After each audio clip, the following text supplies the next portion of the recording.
This September 12th, 2023 meeting of the Legislative Budget Office Oversight Commission is called to order. This is our first meeting of the new commission, and so a number of members are new, and it's a hybrid meeting. So in accordance with law, I'm going to name the members of the commission who are present in the room, and then I know there's at least one attending remotely. And so with that, I'm Senator John Marty, and also here present is Senator Melissa Wickland and Senator Eric Pratt. And from the House side, we have attending Representative Mohammed Noor and Representative Steve Elkins. And online, I see Representative John Kosnick is attending. Are there any other members who are attending online? I believe not. And we were told that a couple of the members said they were going to be unable to participate either remotely or in person. Ms. Ho, would you take the roll? And all votes and taking roll and everything have to be by roll call for remote meetings. So please go ahead. Hybrid meetings.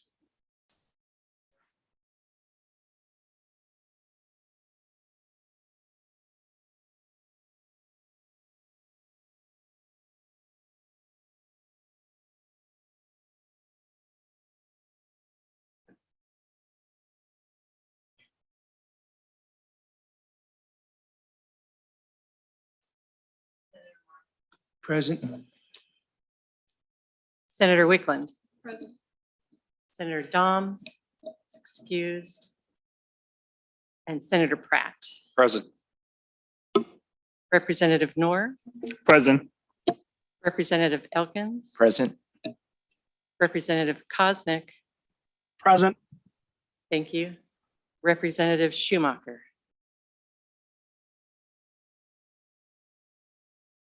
All right, and then our non-voting members, I'll call your names just so we know you're here. Mr. Nauman. Present. Ms. Randall. Present. Ms. Adrians. Present.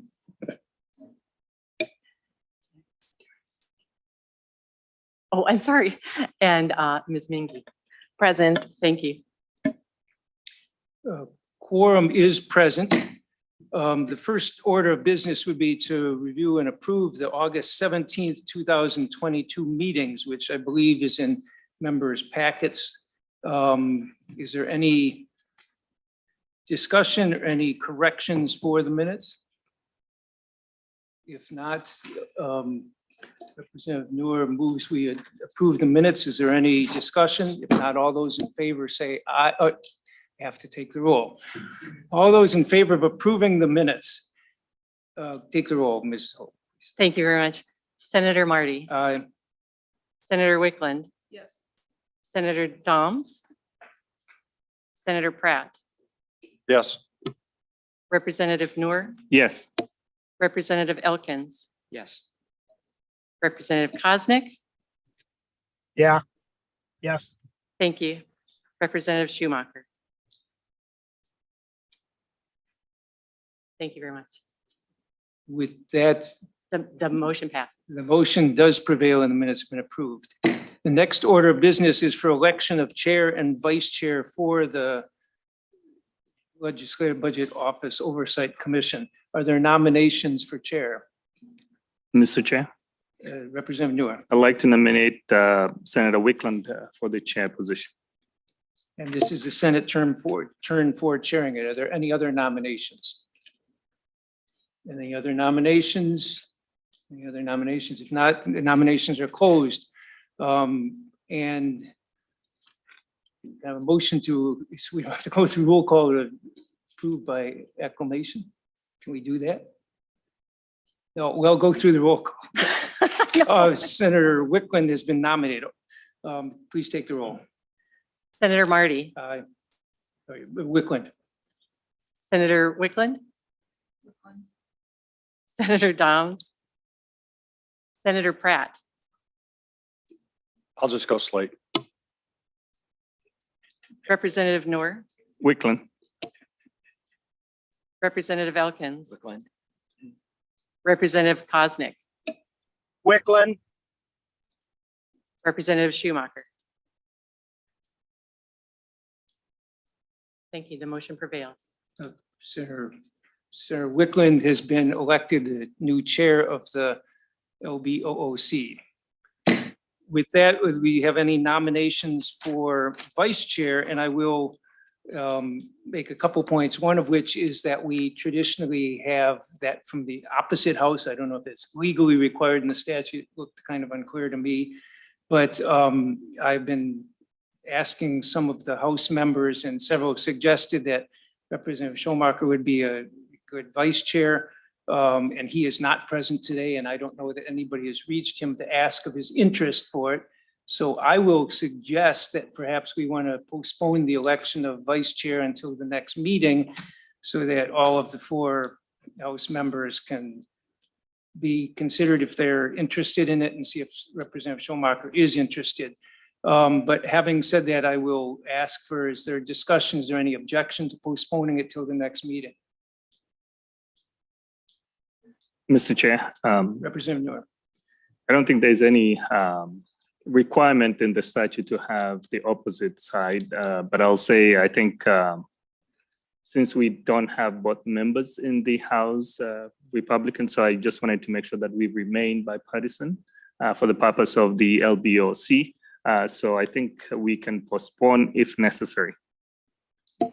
If there's no objection to postponing the election of vice chair, I will lay that aside and leave that for the next meeting. And with that, I'm going to turn over the chair to Senator Wickland, the new chair of the LBOOC, or the LaBouc. With that, congratulations, Madam Chair. Thank you. Thank you, Senator Marty. I will take the gavel. I really appreciate being able to serve in this role. I am looking forward to working with all the members of the commission and working with the staff of the Legislative Budget Office. And I hope that we can use our time to look into, ways to make the Budget Office work more effectively as they see need for changes, and have discussions about other things that might come up that we as members feel should be discussed or possibly taken up by us as an oversight commission. So I look forward to working with you and hope that you'll let me know if you have specific topics that you'd like to have us discuss. Before we go further, though, it would be nice if we could have an introduction of them, have the members introduce themselves, and have the staff be introduced as well. So first, if we could go through the members. I am Senator Melissa Wickland. I represent District 51, and that includes a small part of Minneapolis, as well as all of Richfield, and then part of Bloomington. So happy to be here today. Should we start with Representative Elkins? Sure. Thank you, Madam Chair. Steve Elkins, House District 50B, which is basically the western half of Bloomington. And Representative Noor? Thank you, Madam Chair. Mahmoud Noor, I represent District 60B in Minneapolis. Thank you. Senator Marty? Thank you, Madam Chair. I'm John Marty, represent Senate District 40, and that's 5 suburbs in northern Ramsey County. And Senator Pratt? Eric Pratt, Senate District 54, which is most of Scott County, the communities of Prior Lake, Shakopee, Jordan, and 4 townships. And Representative Koznick, online, if you could introduce yourself, please. yeah, good morning. Representative John Koznick in my 5th term. I live in Lakeville and represent half of Lakeville, Credit River, Elko, Newmarket, and the townships of Newmarket and Eureka Township. And looking forward to the work that we have before us. Thank you. Thank you. Maybe we could start, just kind of go around the table and have the staff or the other, there's ex officio members of the commission and staff at the table. And maybe we could start, Ms. Adrians. Thank you very much. My name is Emily Adrians. I'm the Chief Fiscal Analyst for the Minnesota House. Ms. Ryan? Haley Ryan, Legislative Assistant to Senator Wickland. Christian Larson, Director of the Legislative Budget Office and Executive Secretary to this commission. Good morning, Madam Chair. My name is Eric Nauman. I'm the Principal Fiscal Analyst for the Minnesota Senate. Good morning. I'm Anna Mingy. I'm the State Budget Director and an Assistant Commissioner at Minnesota Management and Budget. Hello, Elspeth Cavert. I'm the Committee Administrator for the Senate Finance Committee. Thank you, Chair. I'm Kellyanne Becker, Committee Legislative Assistant for Senator Marty. Thank you, Madam Chair. I'm Judy Randall, Legislative Auditor. Madam Chair, I'm Catherine Ho, the LBO Coordinator, Staff Support for the Commission. Thank you. Mr. Larson, do you want to introduce some of the other LBO staff that are present today? And so we have a chance to know who they are. Madam Chair, thank you. Sure. In the audience today, we have our Deputy Director, Christy Schradel, our Lead Budget Analyst, Alyssa Holterman Rosas, Budget Analyst Susan Wirtz, Budget Analyst Shannon Zilla, Budget Analyst Kate Schiller, and Budget Analyst Carl Palm. Thank you. That's helpful, and I hope we get to know more of them as we go along. So thank you. Next, did I miss anybody that as far as introductions? Okay. Next item on the agenda, we have listed an LBO update, and I believe that Mr. Larson is going to go over to the testifying table and give his presentation from there.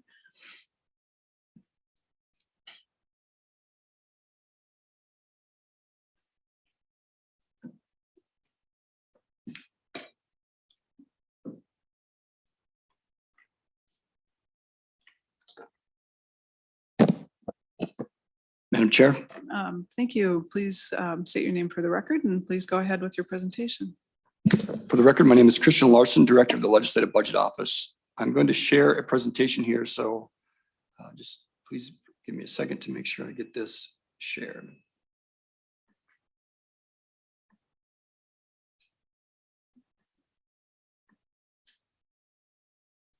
All right. Madam Chair and members, thank you so much for the opportunity to present to you today on just giving a general update for the Legislative Budget Office. In today's discussion, we will give an overview of the office. We'll talk about the LBO budget and kind of the LBO staffing plan. And we'll talk about the three statutory obligations of the LBO, those being the coordination and oversight of the fiscal note process, the running of the local impact note process, and the provision of technical and technical support to the Tax Expenditure Review Commission. There's a number of statutes that govern the work of the Legislative Budget Office. Those are listed on slide 3 of your presentation.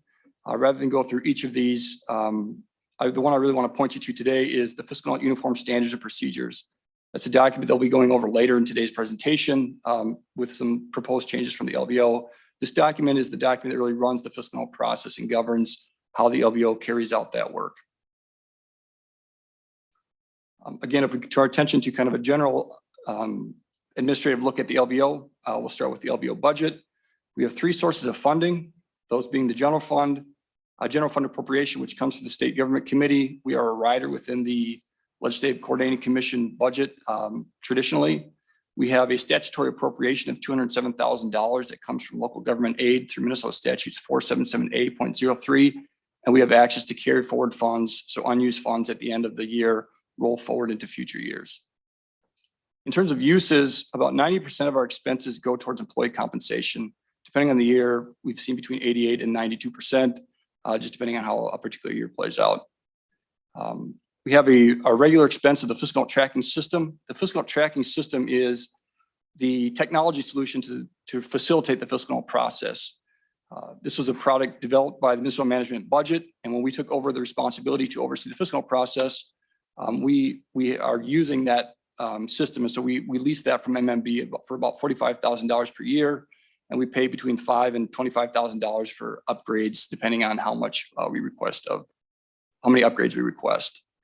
And then the last thing I want to kind of point to, and we'll look at the next slide, is contracted services is growing over the next couple of years. And we'll talk about why that is in a minute. So if we look at slide 5, this is kind of the Madam Chair, Mr. Larson, could you get that Oh my gosh, it's the I 911 apologize. pop-up locator window thing. out?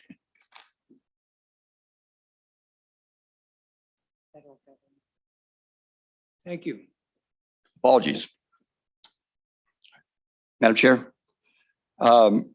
So if we look at slide 5, this is a summary of the FY24-25 budget for the Legislative Budget Office.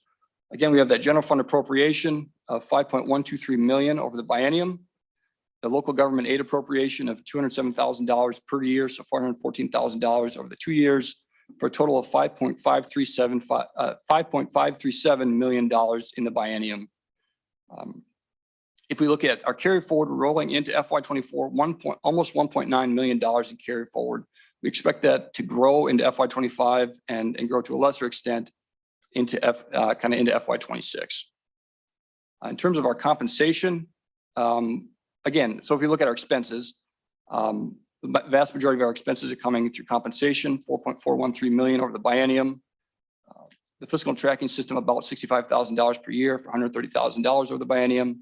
And the contracted services growing $200,000 from FY24 to 25. And this is really two things happening.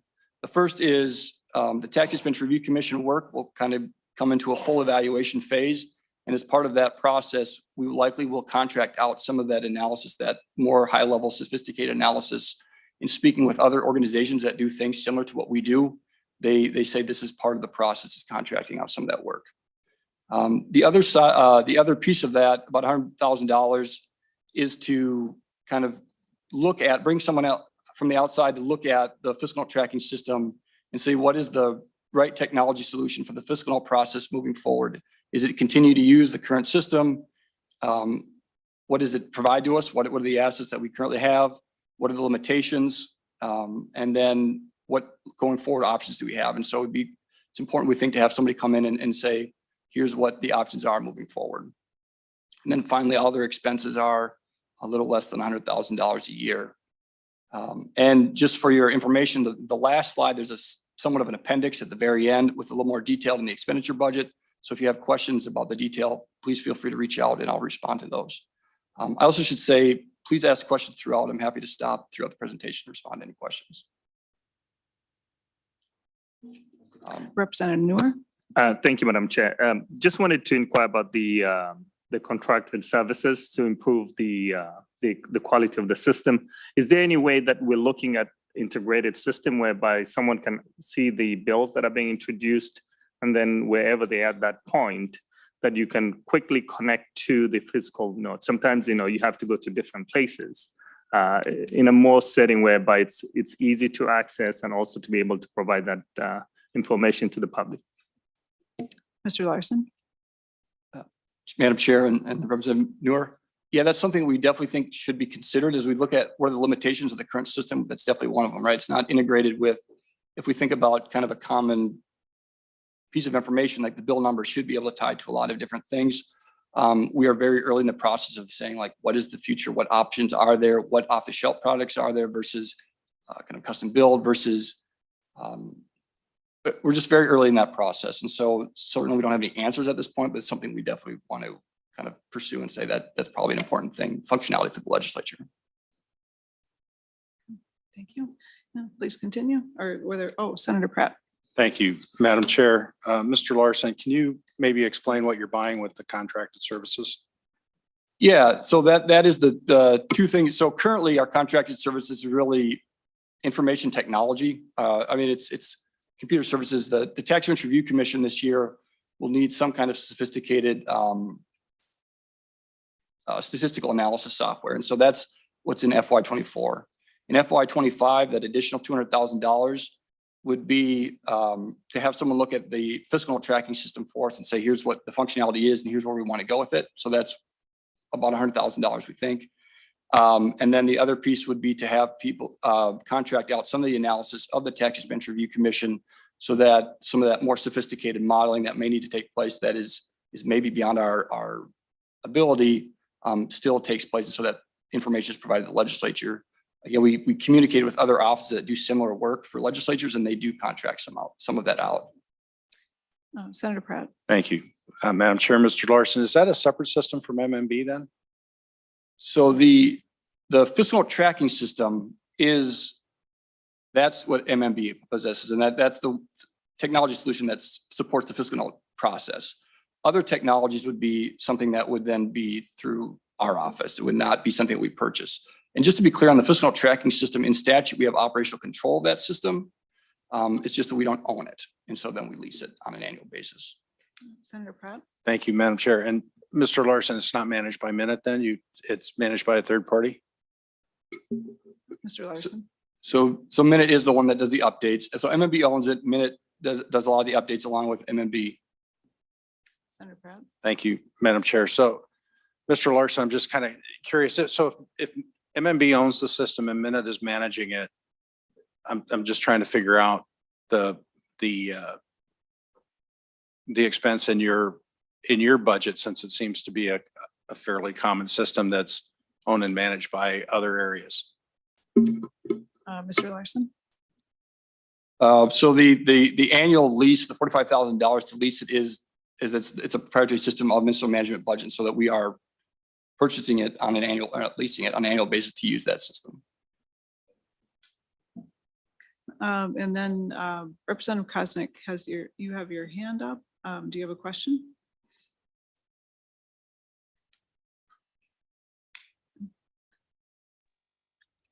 Yeah, thank you, Madam Chair. I'm curious on the carryover. I know that there's some agencies or departments where they have extra money and then they scramble to spend it. So I guess I'm not totally opposed to carryovers and being able to retain it for possible future use. Can you, Mr. Larson, talk about that carryover? How frequent is it? How much?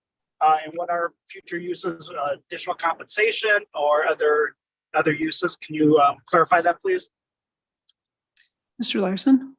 Madam Chair, Representative Koznick. Yeah, so the carry forward, if we think about the carry forward balance, and it's substantial relative to the size of our budget, right? We're talking about $1.9 million coming into this year on a budget that's about $2.27 million in expected expenses. There's three things that really drove the carry forward balance of the Legislative Budget Office, and it kind of happened in three phases. So the first was the LBO gets created, and the hire process doesn't happen as quickly as expected. And so there was a phase early on in our first 3 years of existence where hiring took time. There was a little bit of turnover. And then we were without a permanent director for a while, and also without a deputy director for the first 3 years of our existence. So the two higher paid positions in our office were vacant. And so we had these balances growing there. So that's kind of the first phase. The second phase was with the institution of the Tax Expense Review Commission. When the Tax Expense Review Commission was created in 2021, again, we were budgeted for 5 FTE starting July 1 of that year, and it has taken time to staff up fully to that 5 FTE. In fact, we haven't yet reached that 5 FTE with that group because the commission hasn't reached a phase of full evaluation yet. We're in this, we'll talk in a minute what the Tax Expense Review Commission is and how these different phases work, but there's a phase of full evaluation that requires what we expect to be economists. We've held this economist position open so that when we get to this full phase, that's when we will then access that funding. So that's kind of the second phase of the first. So the office gets introduced for 3 years. We are staffing up and having turnover and things of that nature. Then the Tax Expense Review Commission becomes introduced. Again, same thing, we're staffing up. And then the third piece is that we were originally budgeted for space for both the original office, so the LBO General Operations, and then as the Tax Expense Review Commission line, we were also budgeted for space there. We didn't have permanent space when we were created. We had space in the basement of the state office building, and that permanent space has never been identified. And so in the development of the state office building, we're also not into the new remodel of the state office building. And so we don't have permanent space. So at some point we will need funds to lease space on campus. But at this point, we don't we don't need access to those funds because we have space in the state office building that we're currently using. Thank you. Representative Koznick, any further question?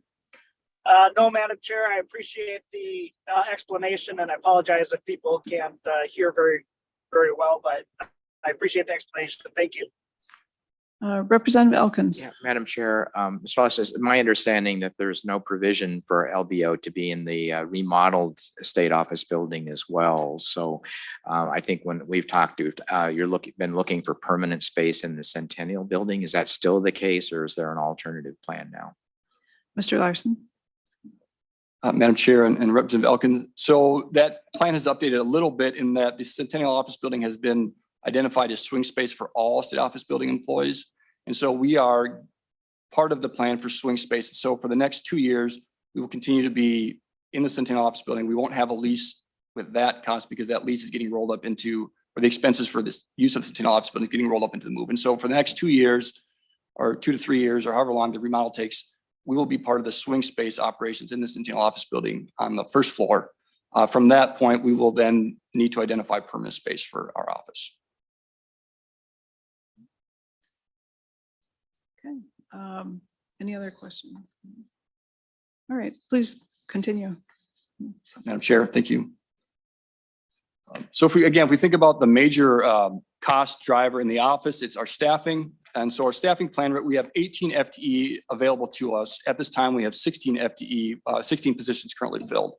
We have a director, a deputy director, a coordinator, a systems analyst, which is a hire we have gone through the interview process for and will look to fill very soon. It's an embedded IT position. It's a brand new position for our office. It's something we've identified as a need. And so that's something that will be new for our office.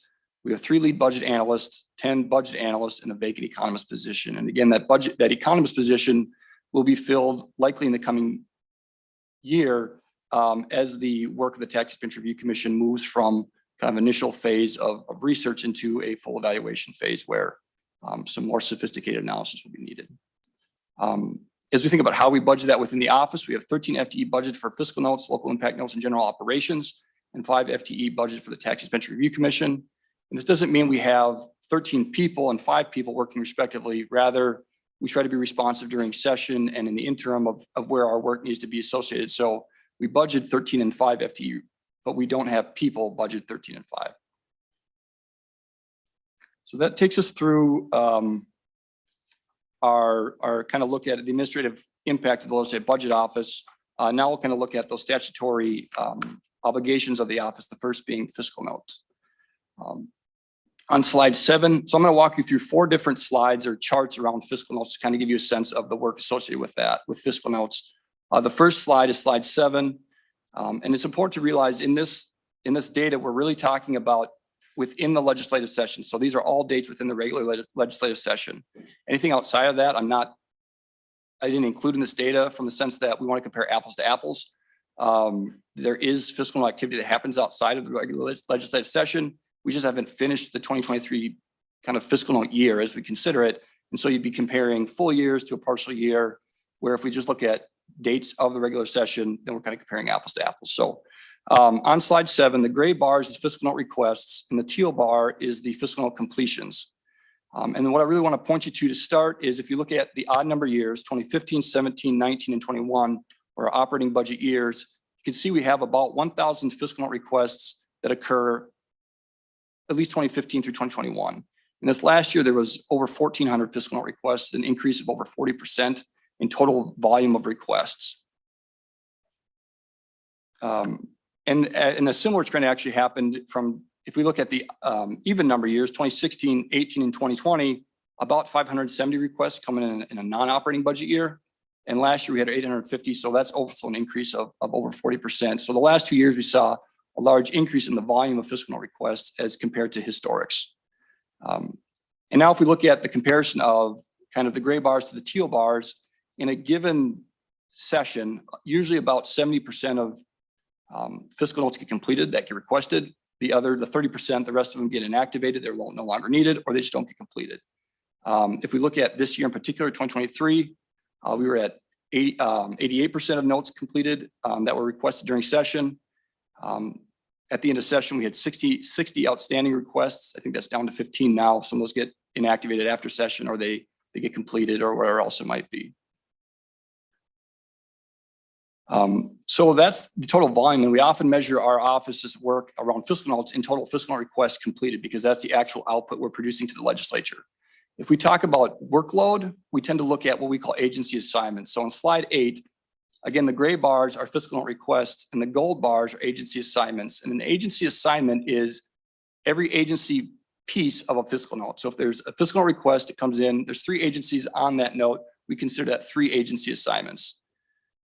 Again, if we look at the odd number years, 2015, 17, 19, and 21, you see there's about 2,000 agency assignments in an operating budget year. And this year we were over 3,000, almost 3,200, an increase of almost 60% over prior years.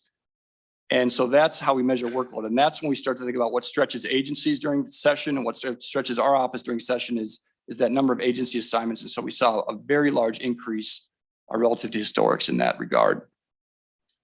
And now if we compare the gray bars to the gold bars, there's around a ratio of 1 request to 2 agency assignments. That's historically what we were at. The last couple of years, we've seen that number grow to 2.2. And we think about what's driving that. A lot of that is maybe the complexity of the type of bills we requested. With cannabis bills moving through both bodies this year, that's a note with a lot of agency assignments.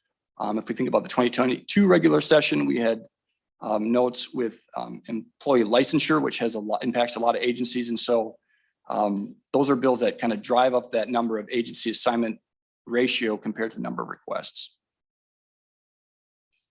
If we move to slide 9. I'm sorry, Mr. Larson. Representative Noor, did you have a question? Madam Chair, thank you. Mr. Larson, I just wanted to get that clarity. So one fiscal note can be assigned to multiple agencies so that people can get that view rather than one agency doing one fiscal note. Mr. Larson?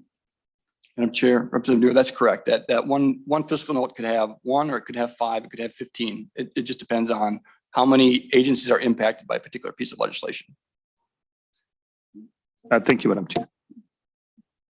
Please continue. So if we move to slide 9, this is a measure of timeliness, but I think it's important to understand it's not a perfect measure of timeliness. We don't have a perfect measure of timeliness when it comes to fiscal notes. What you're seeing on slide 9 is the number of completed fiscal notes that have been approved by the due date that's in the fiscal note tracking system. So this isn't saying this is when a note's completed in time for a committee hearing. And it also doesn't mean that it was done in time for when the author particularly wanted it, maybe a need by date. It represents the number of completed fiscal notes that were approved by the due date. And in the fiscal note tracking system, there's a default due date of 8 days, and that's often the number of days allowed for in the system for fiscal notes. So most of our fiscal note requests have 8 days provided, as that's the default. But fiscal analysts will adjust that up or down depending on if they know, boy, I need this note in 3 days, or we need this note in 2 weeks. That will sometimes be adjusted, but most often it's that 8 days it's used. And so that's what this look on slide 9 gives us, is how many times was a note that is completed, was that note completed by the due date? And you can see in 2023, the number is 44%. And historically, rarely do we get over 50% in this process. I think one thing to take away from this data on this slide is that volume does impact timeliness. If we look at odd number years, so 15, 17, 19, 21, and 23, as compared to the year that follows, so 16, 2018, 2020, 2022, that notes get completed substantially more on time in even number years as compared to odd number years, and odd number years is when our volume goes up. And so there's some correlation between completions on time and the volume of fiscal notes. Madam Chair. Mr. Nauman. Madam Chair, Mr. Larson, can you refresh my memory? I feel like when the Uniform Standards and Procedures was put together, and I'm not sure I'm right about this, that there was a change in the the default date for completion. Is my recollection on that correct? Mr. Larson. Madam Chair, Mr. Nauman, I don't think when the LBO was created, the Uniform Standards and Procedures were passed. I believe it predates the LBO. I want to say maybe if I go back in the data, there's a change in the median date allowed to complete from like 8 to 10 days, calendar days, not business days. I think in 2016 to 2017, it changed. And so I don't know if anyone else has the information of when that actually changed. I think it predated the LBO. Thank you. Senator Pratt. Thank you, Madam Chair. Mr. Larson, I'm looking at this and I'm wondering, is this a function of where it's a subjective question? Are we looking at irrational timeline expectations from authors and committees, or are we seeing delays from the agencies getting back information? Mr. Larson. Madam Chair, Senator Pratt, I say the vast majority, I mean, our experience is that agencies work hard to respond to due dates. And I think it's likely that I don't have the data in front of me. And this is something perhaps that we need to explore. But that the more the volume goes up, like there's parts of session, and in fact, the next slide will show this graph of what it looks like in different parts of session. But there's points where we get beyond agency capacity to respond to all notes. And so maybe they're responding to notes that we know have a committee hearing, this in the coming week or whatever. And so that it becomes more targeted and say, okay, we need to get this one out the door instead of that one.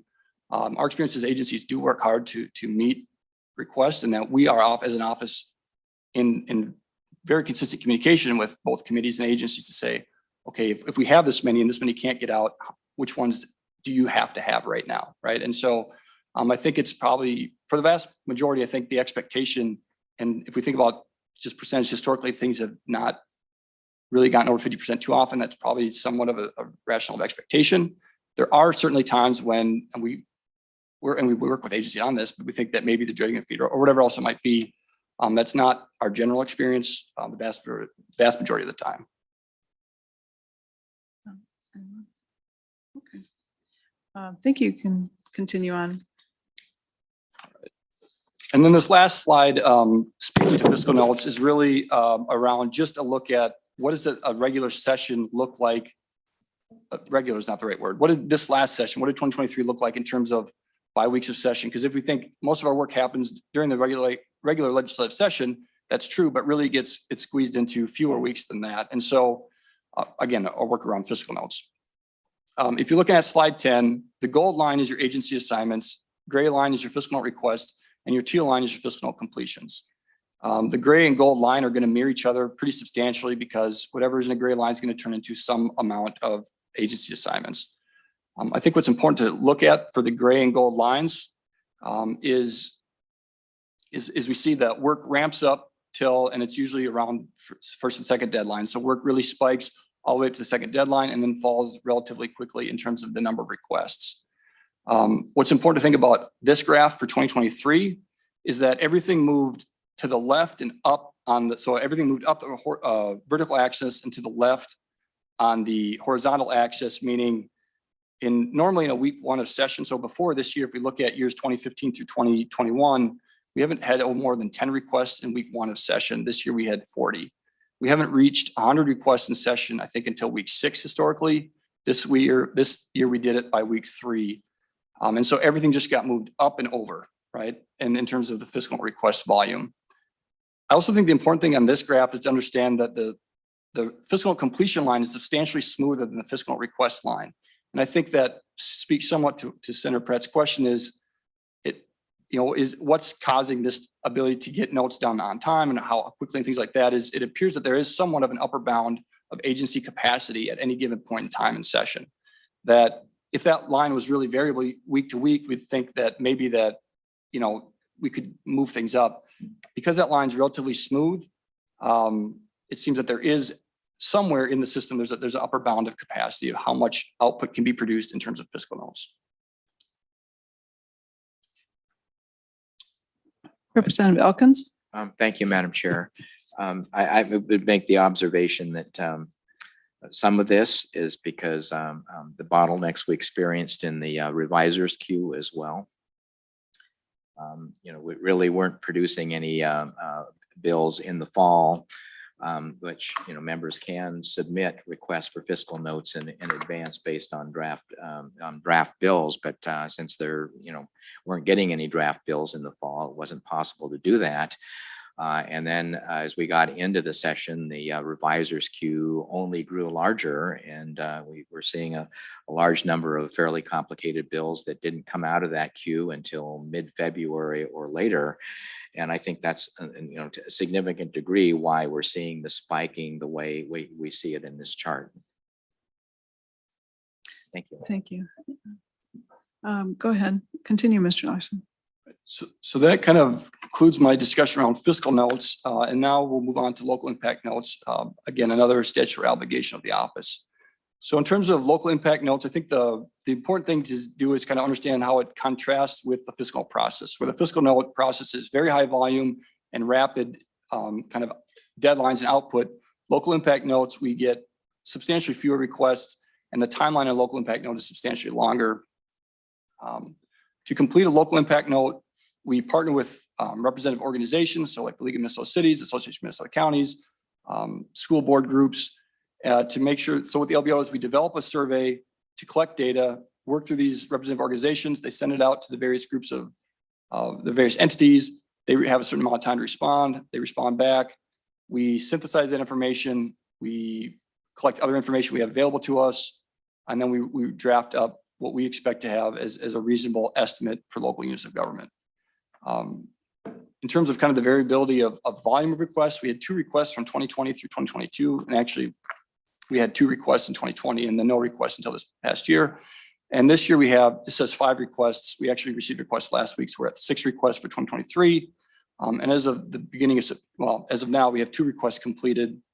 We expect 3 more to come out by the end of September, with 1 likely moving into October before it's released. Representative Newer. Thank you, Madam Chair. Mr. Lawson, I think you said there are fiscal notes that are still being completed for the local impact. Can you explain the difference? Because I think we always think about legislative framework. Local notes, how are they requested after the fact that legislation has already been passed? Mr. Larson. So the regulation around, or the governing statute of local impact notes just requires that a bill be active. And so request has come in, and the timeline for local impact note takes historically around 5 to 6 months. And we're now moving into 8 months for a number of requests from this year. And so to complete the request that was made on an active bill, we're still moving forward to complete those. And in terms of, there's nothing in statute that says once a bill is passed or anything else that it doesn't need to be completed. So long as the information is still requested, that we'll move forward and try to respond to those.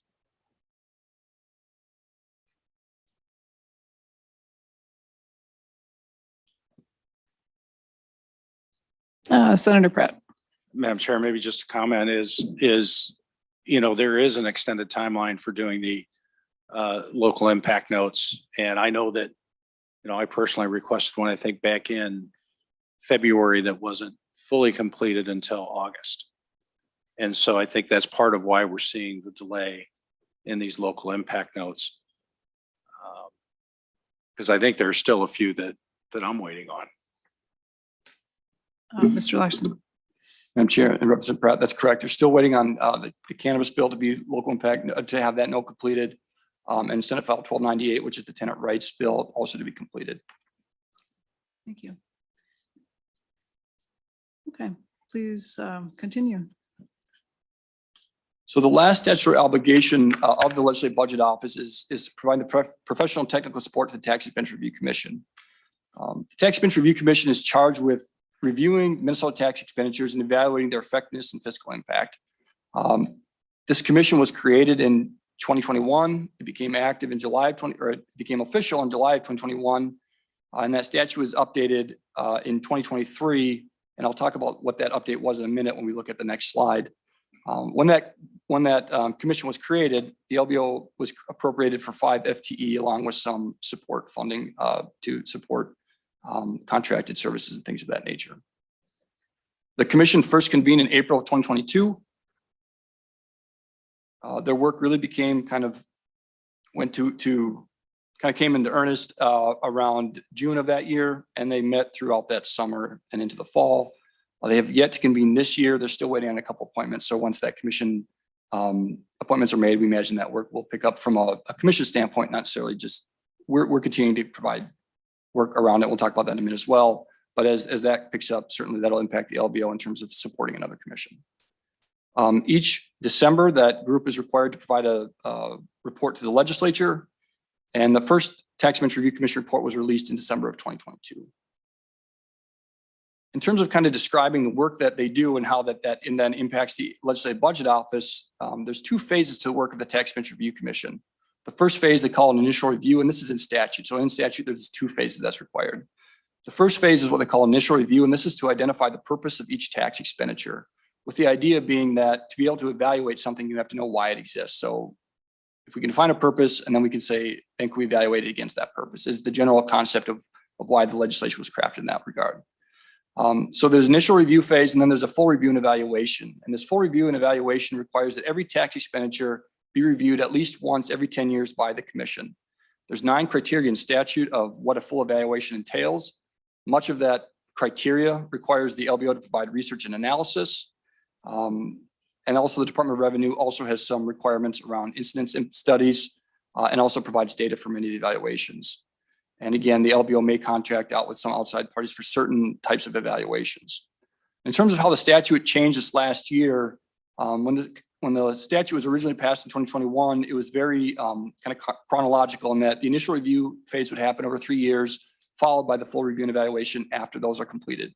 The statute is updated so that those things can happen kind of simultaneously, that purposes can be identified for some tax expenditures, and for tax expenditures that have a purpose, full evaluations can take place. And so that's how the update happened in this past session.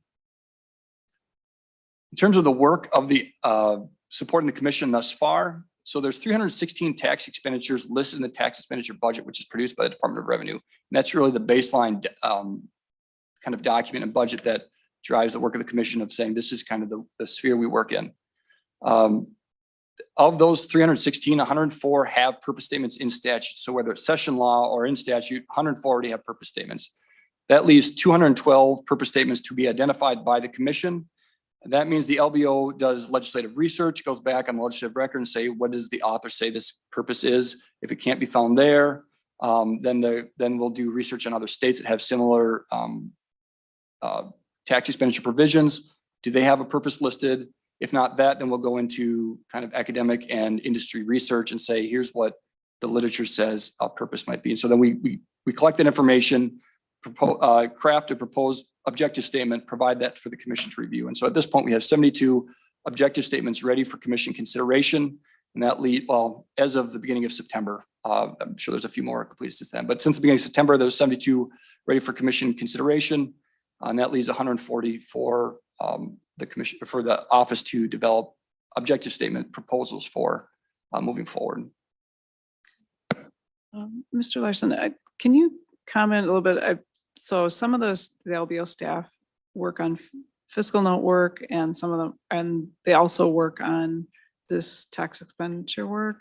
Can you comment about is the workload and the flow of the work, are they compatible? I mean, the people who need to do fiscal note work available to do the tax expenditure work and vice versa? Madam Mr. Chair, Larson. yeah. So we haven't, I think there'll be kind of 2 phases of this as well. So long as there's 2 phases of the Tax Expenditure Review Commission work, that impacts how we assign resources.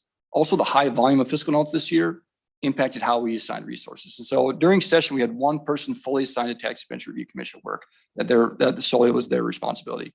Everyone else, we moved over at least some level on fiscal notes so that we made sure we're as responsive as possible.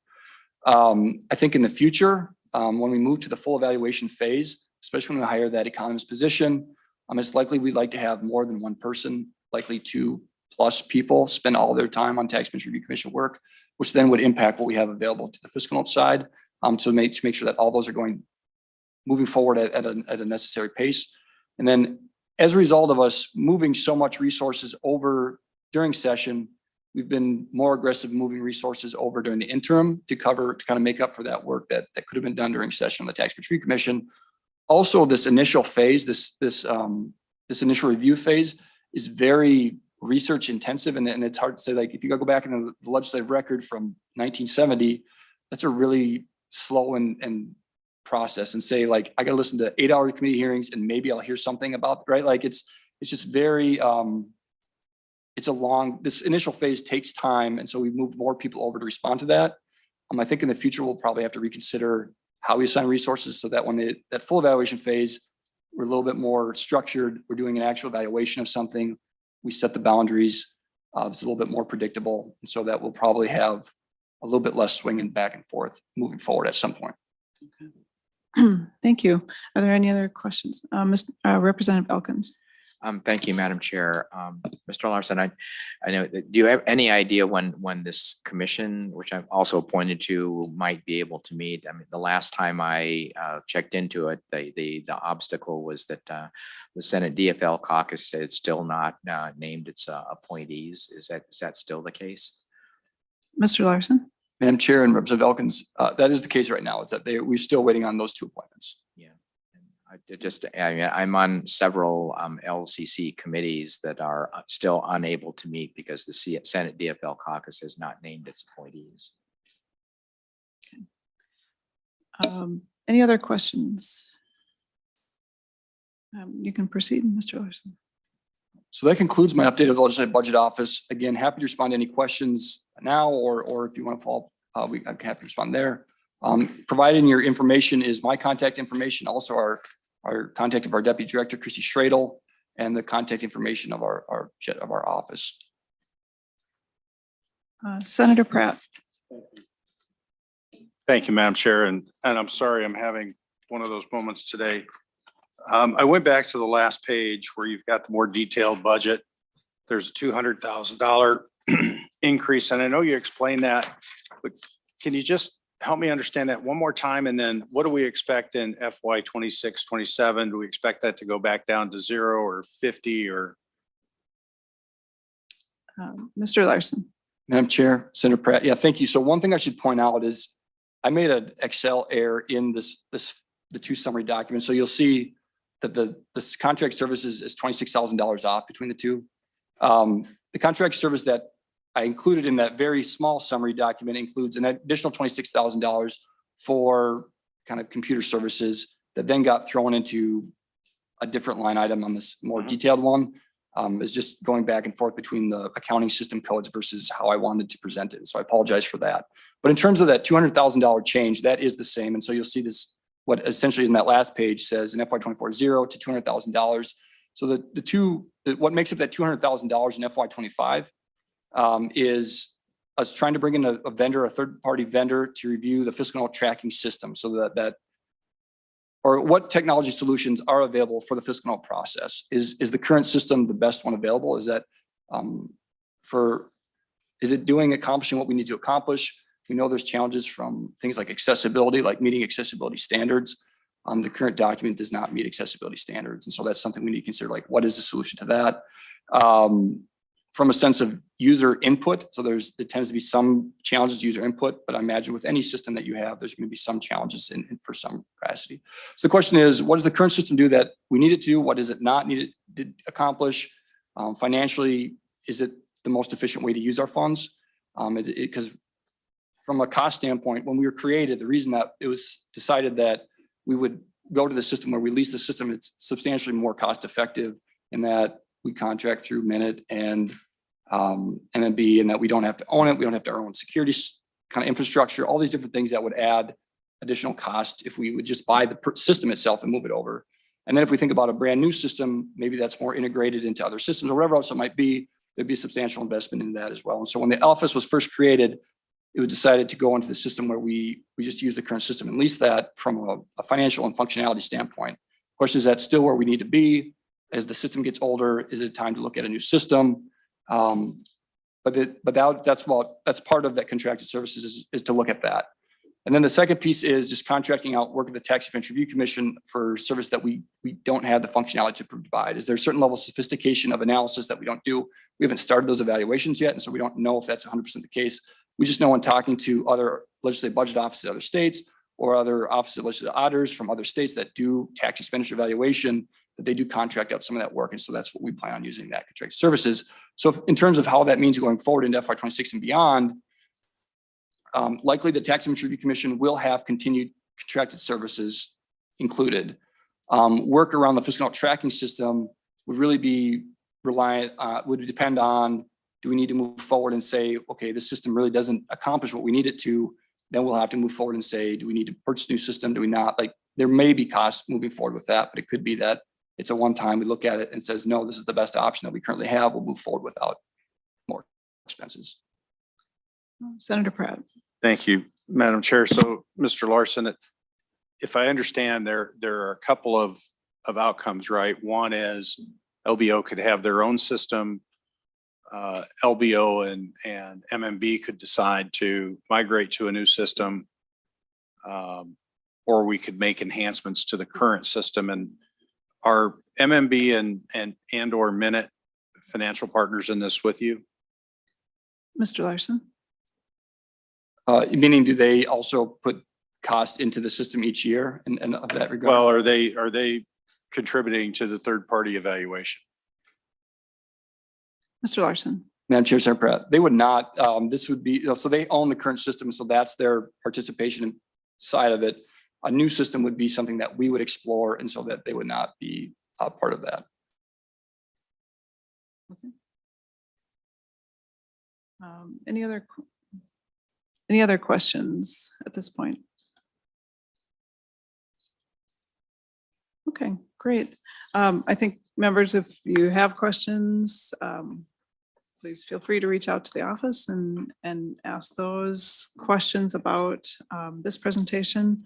The next item that we have on the agenda is one of our roles as an oversight commission is to approve or discuss and approve possible changes to the uniform standards and procedures.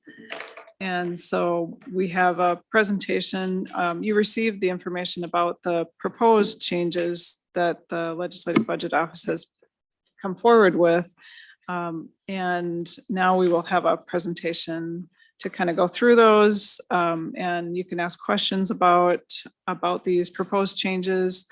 And it's our hope that we can have discussion today and then come back at our next meeting to review and possibly approve or move forward with some of the changes or all the changes as we find out from our discussion. So Mr. Larson, are you presenting the changes? Oh, okay. Oh, I'm sorry, Ms. Holterman Rosas.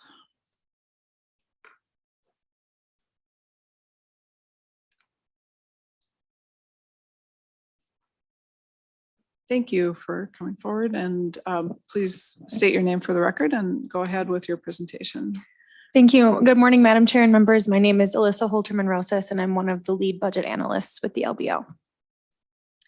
So as Chair Wickland mentioned, I will be going over the proposed changes to our uniform standards and procedures. But I'd like to start by just introducing that document in case anyone is unfamiliar with it. So I'll kind of talk about it more generally, and then I'll go through the proposed changes. So Minnesota statutes 3.8853 subdivision 3 requires that the Legislative Budget Office adopt after approval by our Oversight Commission uniform standards and procedures that provide guidance over the fiscal note process. These uniform standards and procedures, or USPs as we usually call them, are the governing document over the fiscal note process in its entirety.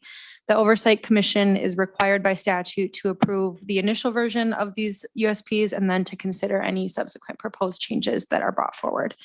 So I think everyone has a copy either in your binders or in your virtual packets of a document that's titled Fiscal Note Uniform Standards and Procedures. So the current USPs were approved by the commission on October 19th of 2020. And if we start just at the table of contents, you'll see that the document is really broken down into 2 chapters, and there's an overview prior to those chapters and then a glossary of terms and an appendix that follow. The overview section starts on page 4, and it provides descriptions of types of fiscal notes, an explanation of our governing statutes, and then the Oversight Commission, and an explanation of the local impact note process. The overview section also outlines the various roles and responsibilities involved in the fiscal note process, and that is in a table that begins on page 14. And then there's also a flow chart graphic that describes the steps in the fiscal note process on page 17. And then chapter 1 of the USPs begins on page 18 and provides standards and procedures for the standards around each type of fiscal note. There are 3 types really of fiscal notes: regular fiscal notes, which are prepared on introduced bills, amendments, engrossments of official bill language; unofficial fiscal notes, which are prepared on language that has not been introduced yet; and then classified unofficial fiscal notes, which are classified as private data on individuals or non-public data and are also prepared on unintroduced language. Within each type of note, as Mr. Larson talked about earlier, there is the potential for a note to be what's called a consolidated fiscal note, which means that it's on a bill that impacts more than one agency, and therefore more than one agency prepares a note on that bill. Chapter 1 also provides a standard and procedures for local impact notes, and that standard can be found on page 25. And then chapter 2 of the USPs provides policies, standards, and procedures around the fiscal note process. And this begins on page 27 of the current USPs, and it covers everything from the request of the fiscal note through to the publication of it. And that chapter begins on page 40, or goes through page 43. Following chapter 2 is a glossary of terms that are used within the fiscal note process. That begins on page 44. And then on page 46 is an appendix with links to our governing statutes. So Madam Chair, I can pause there if there are any questions about the document generally. Otherwise, I can move on to the proposed changes. Members, do you have any questions about the overview of the document?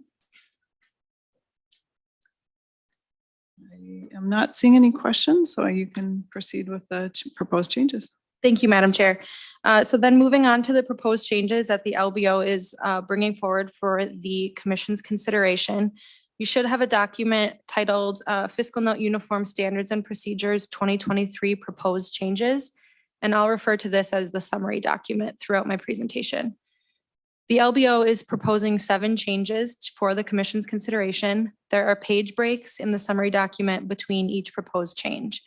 And then for each proposed change, we've provided a description of what the change does, followed by the language in the current USPs, and then the proposed new language follows after that. The page number is referenced at the top where it says which change number it is. Refer to the uniform standards and the current USPs that we just discussed. So I'll pause for questions after each proposed change if the Commission has any. So beginning with the first change, this is a proposed change to page 4 of the Uniform Standards and Procedures, which is in that overview section. The proposed change is to the description of a fiscal note, so it's item 1A. There is occasional confusion between fiscal notes and revenue analyses. Revenue analyses are done by the Department of Revenue, and we propose adding where to find tax revenue analyses to this section of the USPs, because fiscal notes don't typically include revenue impacts in the fiscal note tables.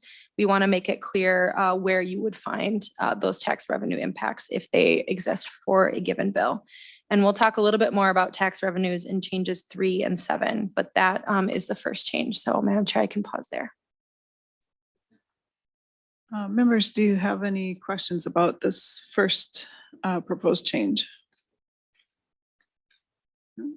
Okay, I don't see any questions at this time. Thank you. Thank you, Madam Chair. The second change is to the fiscal note process graphic that is found on page 17 of the Uniform Standards and Procedures, also in the overview section.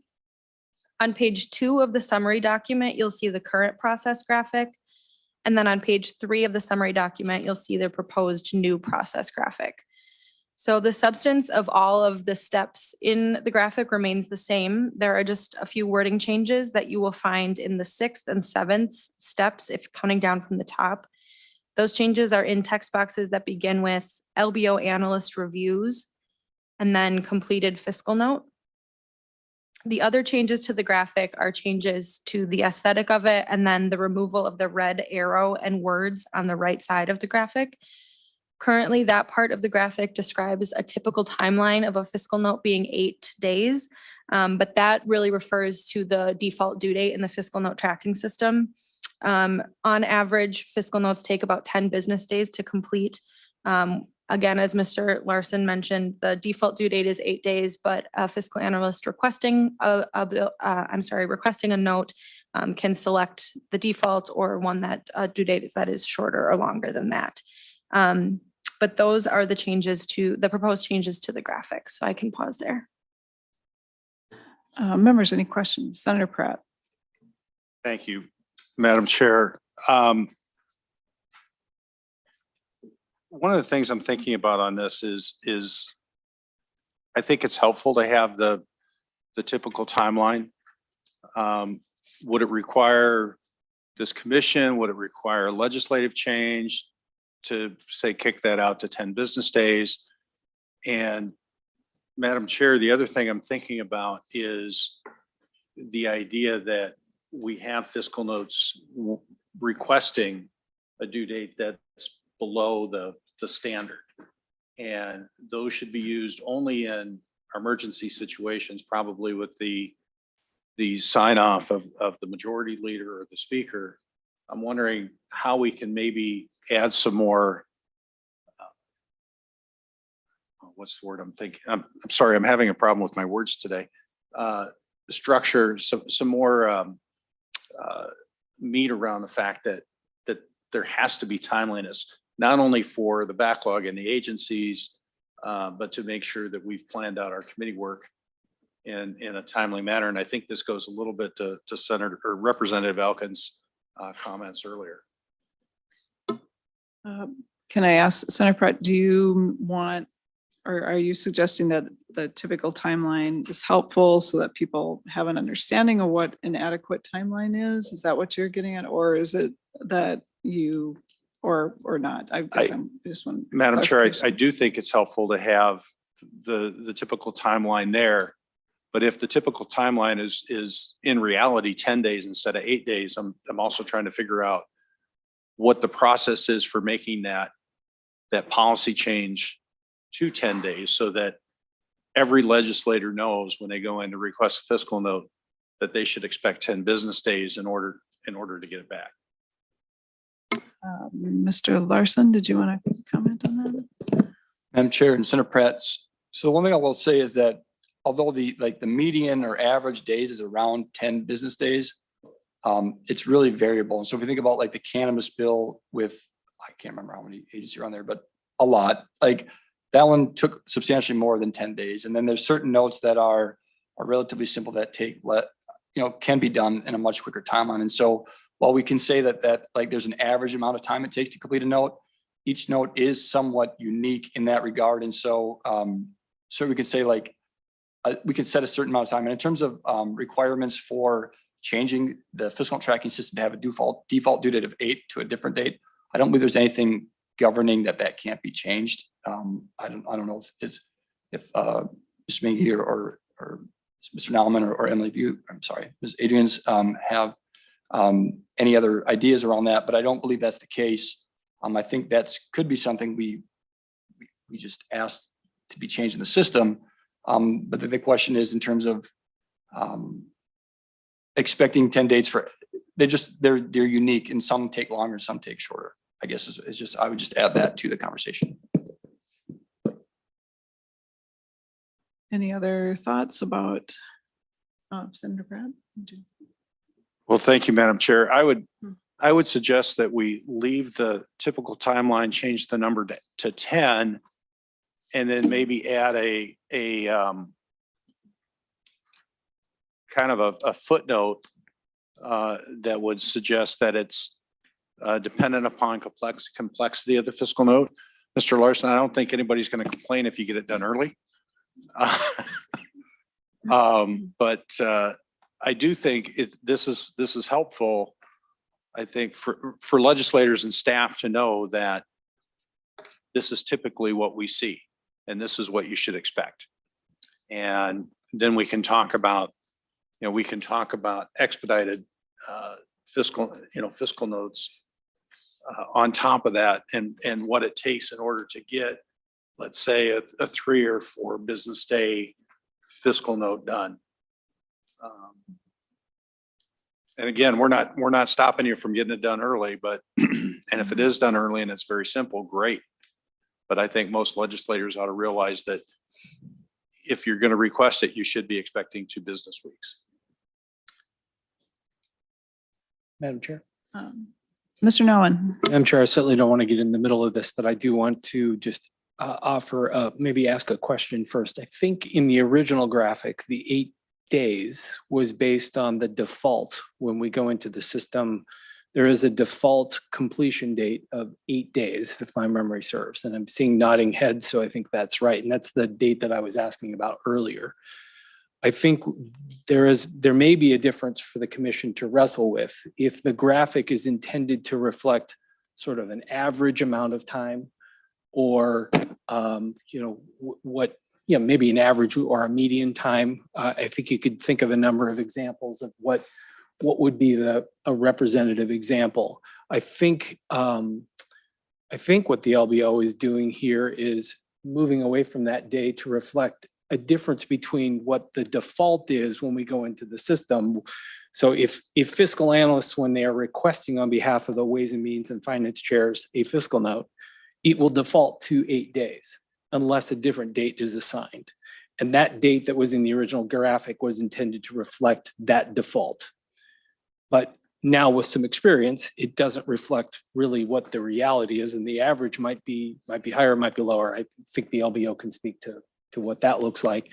And the question is, what do you want the graphic to reflect? Do you want it to reflect what the default is, in which case maybe the language needs to evolve a little bit? Or do you want it to reflect what the average is, or some other summary statistic? Can you comment, Ms. Holterman Rosas, can you comment about what your thoughts were, the intent when you thought maybe this red language should just be removed? Can you tell us a little bit more about what you're hoping to convey to the members and the public?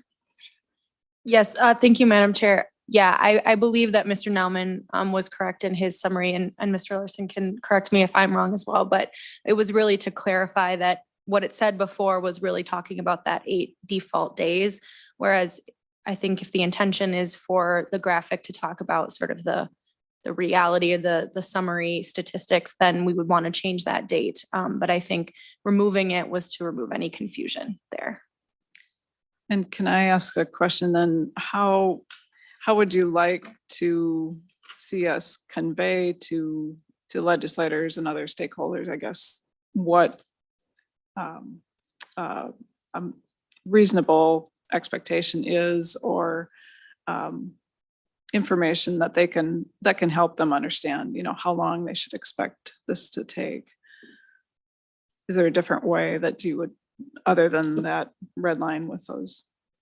Senator Marty? Madam Chair, just a thought on this. And again, I've been here a number of years and I've never looked at this chart, frankly.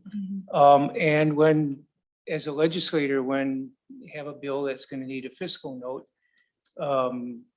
even as chair of Finance Committee, I'm not out there, oh, we got to get a fiscal note on this. We better get going. And when can we get it back? It's much more Senate Council and Fiscal Analysis and House Research. Basically, I don't want to speak for the House, but I think they basically say, this bill is going to need a fiscal note. Let's get one. And I think the place that I, as a legislator, especially let's take a new legislator coming in, well, if you have a bill, it's going to have this, you're going to need a fiscal note. And before the bill can go through the budget committees, you do this. I think that's something that generally comes through in the training, like again, in the Senate Council folks have after every election, they have a training session. Here's how the fiscal note process works. Here's how that works.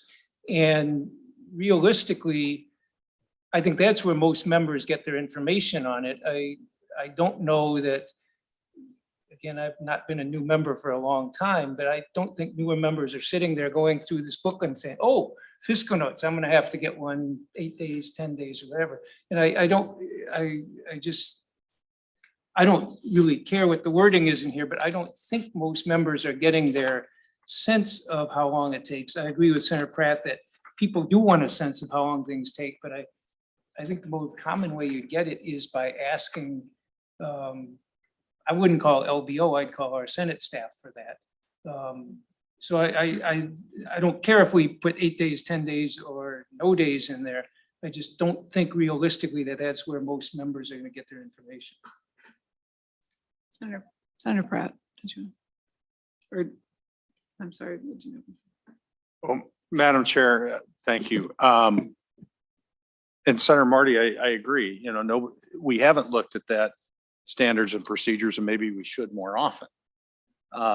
The experience that I've had is that not necessarily with the chair of finance, but maybe with the committee chairs deciding they're going to schedule a bill and, oh, they need a fiscal note in 3 days, 4 days type of scenario. And that's where I'm saying that if we have this documented as a matter of policy, for lack of a better term, that it helps us then schedule those committee meetings out, schedule and moderate the workflow of the LBO and the agencies to do a better job of hitting their compliance numbers. Representative Noor? And to that effect, Madam Chair, I think the timelines standard that we have right now is 8 days, the default, and if it's an urgent request, the 5 days. So does that mean that we have to update that process? And I know we've talked about new member orientation.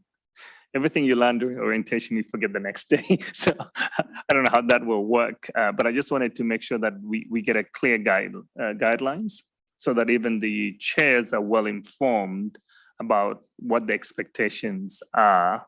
Sometimes we don't get it within the timeline. And I think we need to figure it out. You know, there's some hiccups with the agencies. There's also delay in the whole process. So we need to have some procedures in place that reflects the actual requirements and what expectations should be for the LBO. Representative Elkins. Thank you, Madam Chair. Yeah, speaking as a member who is a new member more recently than Senator Marty, would echo Representative Noor's comments that yeah, mostly you learn the hard way, and over the course of a couple of sessions, you learn to build a strong relationship with the committee fiscal analysts who know the ropes, and you become realistic about your expectations. And if the 20-page bill that you're going to need a fiscal note doesn't come out of the revisor's queue until the middle of February, you're not going to get your fiscal note back in time.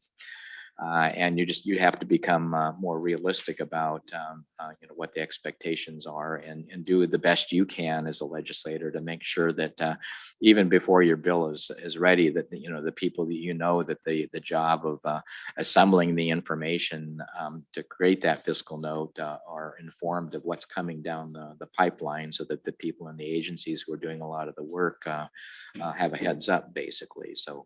But I think to Senator Pratt's original point, 8 days is very frequently not realistic. It's reflected in the statistics about how many of them are coming back on time, and maybe having this chart worded so that it does suggest that these timelines are illustrative or something like that might be a good idea. So I guess I'm hearing from members that maybe there is a place for having some information about, typical timelines and caveats about the level of complexity of a bill will make a difference in the timeline. Do you want to take this feedback back and think about it some more, whether this graphic, leaving that red information on the graphic is where that should be? And then the second question would be whether the system could be updated to be a default of 10 days, which you think is possible, but we aren't sure about that. And Mr. Nauman, did you have a? I'm sure you asked a question, so I don't want to get in the way of that. Mr. Larson? So, Madam Chair, Just, I think to answer your question, I think, yes, we certainly can take this feedback back. I think we probably haven't put enough thought into the idea of how do we communicate expectations, where we were just trying to make sure we got rid of confusion, right? So I think the next question is how to, put in the expectations. So I think that is something that we need to can work with members on. I think Mr. Nauman had a suggestion that he might want to offer in terms of a resolution. Mr. Nauman. Madam Chair, and members, I think you're all wrestling with an important question, which is what should the default day be? And should it be reflected on this chart? And I think there's a conversation to be had, because if you change the default day, that may change inadvertently some behavior on the back end. Maybe it's more reflective of the need. And I'm not speaking to that. I'm just throwing it out as more of a rhetorical question than anything else. The other question that I think Senator Pratt began the conversation with, which I think is valuable, is should this chart reflect what essentially the average response rate is? And I just asked Mr. Larson to react to me about what if a footnote were put at the end that said in the last session, or something about what the average response rate was, or maybe there's a better way to characterize that statistic that provides that information as a footnote at the bottom to give members the information. Because I do think this is a useful chart, but maybe it doesn't get highlighted all the way up at the top with bells and whistles. It says, hey, it's 8 days. Because I think that we've confused two separate statistics in our conversation. I think it's important to maybe unpack them separately and decide whether you want them, because maybe you want that default number indicated here, but I think the LBO was trying to maybe separate that. I don't want to put words in their mouth, but I think they were trying to pull that standard and procedure decision out of this, which I think is separate from how quickly a fiscal note's completed. Senator Pratt. Thank you, Madam Chair, and thank you, members and staff, for a great discussion. I think my recommendation would be we go ahead and adopt the changes presented by the LBO, and then as a takeaway, whether it's on this chart, whether it's somewhere else in the procedures, whether it's a footnote, how do we convey that? Let's ask the LBO to take some time and be thoughtful about how to convey that, and hopefully we can see that before the beginning of session. Mm-hmm. But I don't want to hold up the changes that are in front of us either. Ms. Holterman Rosas and Mr. Larson, does that seem like a reasonable approach for now? And we can move on to the next change? Is it? Madam Chair, before we move on, I do have I'm sorry, one Mr. really Nauman. divergent question, just because I have to brief this chart tomorrow in a separate session. And I was thinking of using it, what your update. Can you tell me what a workflow email is and how that's different, what the change is? Just so I know somebody's going to ask me, so I want to make sure that I understand what it means. Ms. Holterman Rosas. Madam Chair and Mr. Nauman, yes. So a workflow email is the emails that are sent out automatically from the system to various stakeholders. So to fiscal analysts, to members, to committee members, to committee staff, to us, that explain where a note is in the process. And Madam Chair, Nauman. Ms. Holterman, can you please tell me why we're changing automated email notification to workflow email, which I just didn't know what it was, and there's got to be a reason. I'm hoping you can help me with that. Ms. Holterman Rosas. Madam Chair and Mr. Nauman, I believe it's just and that's sort of an aesthetic change. Mr. Larson, I don't know if you have. Madam Chair, Mr. Larson. Nauman. Yeah, so the actual thing that's going out is not changing. We thought it was maybe more clear to say it this way, but if it's not more clear, we certainly can go back to the previous language. Mr. Nauman. Madam Chair and Mr. Larson, I'm sure it can be clear. It just didn't ring off the top of my head. I just need to know what it is. And now that I do, I can adequately represent it. So. Okay. Any members have any comment either way? Thoughts about automated email notification versus workflow email or workflow? Yeah, workflow email. Mr. Representative Noor. Madam Chair, you have asked a technical question, so some of us are here in the IT would like to weigh in a little bit. So I think workflow, if it's the automated, if it's being sent out automatically, I'll prefer to stay as an automated email system. rather than a workflow. But if it's going to be more manual process that you have to initiate the process, it can remain as a workflow email. That's a good point. Any thoughts, Ms. Halterman Rosas? Or Mr. Madam Larson? Chair and Representative Noor, I think a piece of this was also to indicate that it is automatic email notifications, but it's also emails that LBO analysts are sending back and forth with agencies. And so I think it's perhaps also trying to capture two things. But we could always have both also in there. Representative Noor? Madam Chair, to that, I think workflow email with the indication that this is a manual plus automated process is key, because people want to know where is it coming from. Is it being initiated through the workflow process, or is it initiated by individuals? So it changes the narrative and the level of understanding that it's not just being sent automatically. Representative Noor, do you think that it needs workflow emails needs to have automated and I don't know, manual included, or is it just a definition that has to be placed somewhere? I think, Madam Chair, the definition needs to be looked into, because it sets expectation that this is something that is automatically generated. I think when I get an email that is automated, I know that this is not coming from an individual, but when it's coming from a workflow, that there's been an action taken, and there's also another level of action that will be taken until to the completion of that workflow. Ms. Halterman Rosas, does that give you, or Mr. Larson, does that give you some guidance on how you might want to think about that before we make a decision? Mr. Madam Chair, Larson? members, yes, we can take this back, respond to that feedback. So when we come back for the final approval, we can make updates. We'll point that out, what we suggested. And if there's still want to be changes, we can certainly do it at that time as well. So we'll take this information back, and before we come back and any kind of final decisions are made, we can make some updates. Okay, thank you. Representative Elkins.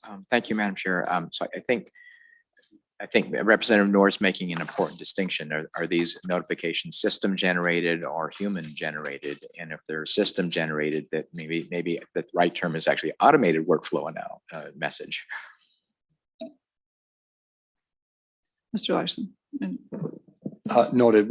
I'm sorry, Madam Chair and Representative Elkins, we will make sure we note this, kind of make sure we understand exactly what we're trying to say and come back with more clear information on that.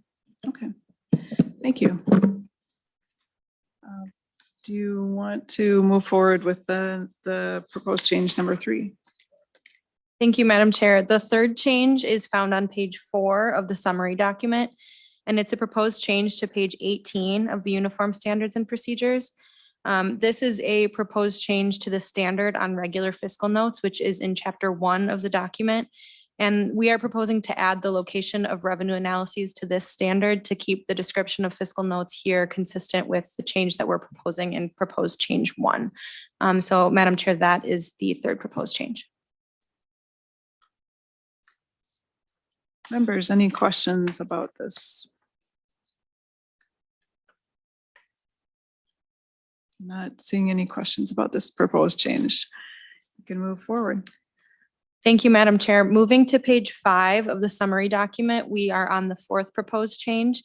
And this is a proposed change to the Consolidated Fiscal Note Standard, Procedure 6.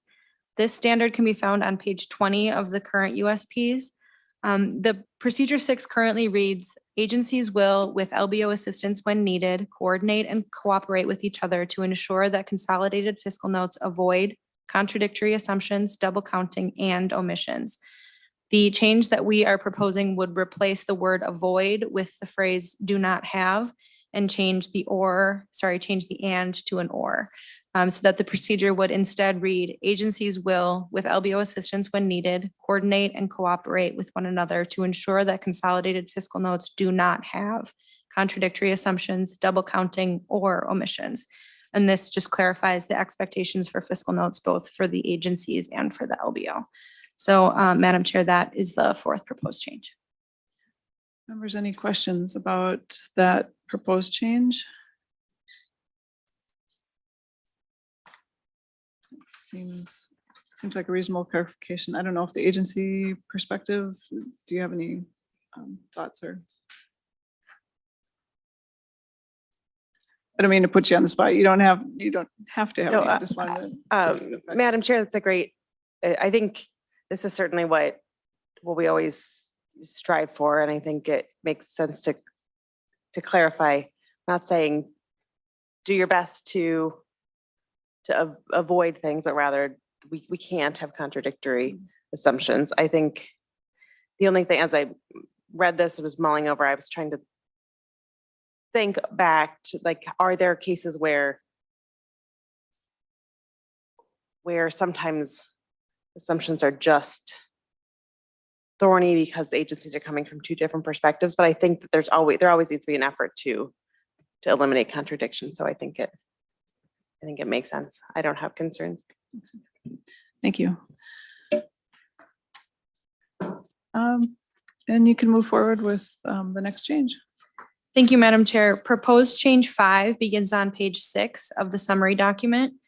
This proposed change adds a procedure to the classified fiscal notes standard, which begins on page 23 of the Uniform Standards and Procedures.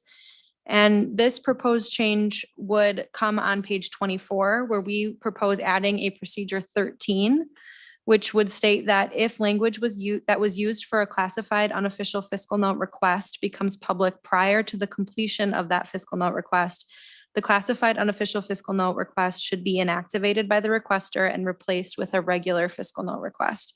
This will ensure that when the fiscal note is completed, it will be distributed appropriately. So to give a little bit of context, when a classified fiscal note is completed, a notification with the completed note is sent to a very narrow group of individuals. It's sent to the requester, the agency fiscal note coordinator that worked on the note, the assigned LBO analyst, and then the LBO F&TS administrator. But if the language for that classified note were to subsequently become public, the fiscal note would also be public and would be available by request to the LBO. In contrast, when a regular fiscal note is finished, the completed fiscal note is distributed much more widely and is automatically published on our website. And so this clarification would ensure that if language is public, the fiscal note also becomes public, and that notes are distributed as appropriate. So Madam Chair, that is the 5th proposed change. So and that also actually concludes the proposed changes to Chapter 1 of the USPs, but I can pause there. Senator Marty. Madam Chair, it's not a big deal, but I wanted to mention that I think we might want to consider in the proposed new language, instead of saying the requester will inactivate the request, in effect, we are telling legislators you must do this or you will do this, and frankly, there's no penalty for not doing it, and it seems awkward. And I talked with Mr. Nauman about this. He thought maybe we could do, the requester is encouraged to inactivate the request or something, because there's no legal requirement to, and somebody could just do that. And if you want to get around it, there are ways of getting around it, but it just strikes me as a little clearer language, a little better language, rather than saying somebody is going to make you do it, because nobody's going to make you do it. That we just simply make it clear we'd like them to do that. Senator Pratt.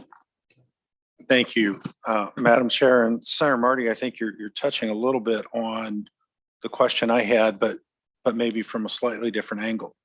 So as I read this, the LBO will activate the confidential fiscal note. And there's a requirement upon the author then to request a new fiscal note. And so my question is,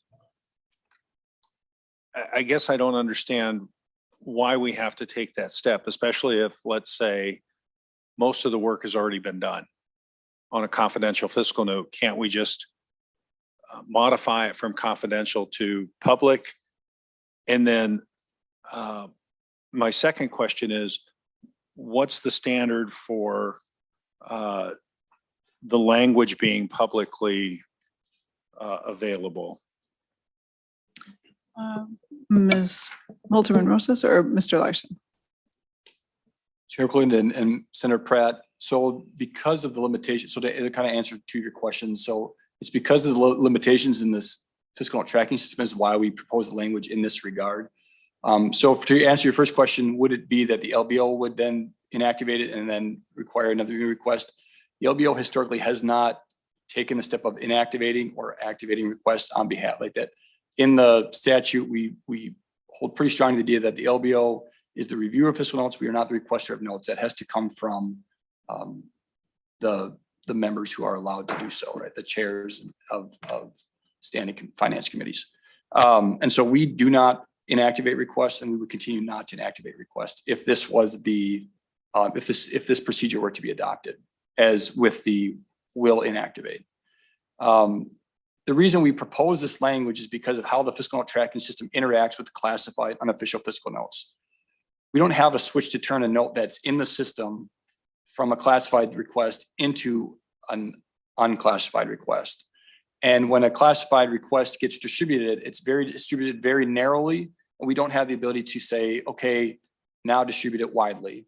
Where an unclassified request automatically gets posted on our website within 24 hours after it's released, it gets emailed out to a substantially higher group. And so currently when a classified fiscal note gets completed, and then that language then gets introduced, and then so that note is now public.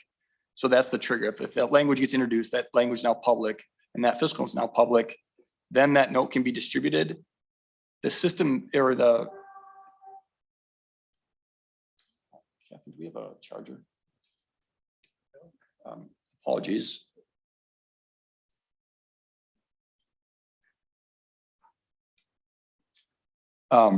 Sorry about that. So when a classified fiscal note becomes public, that information, you have to ask the LBO for that note for it to get released, because there's nothing in the system. There's not a switch we can hit that just releases it. And so that was the driver behind the language. Certainly we'll go back and adjust language as the commission desires. So that was the rationale. It's just we don't have this switch to hit in the system. Senator Pratt. Thank you, Madam Chair. So Mr. Larson, if I have a classified fiscal note request on an amendment, and I bring that amendment to committee before the LBO is signed off on the confidential fiscal note, and I don't withdraw my request, is the confidential fiscal note completed? Mr. Larson.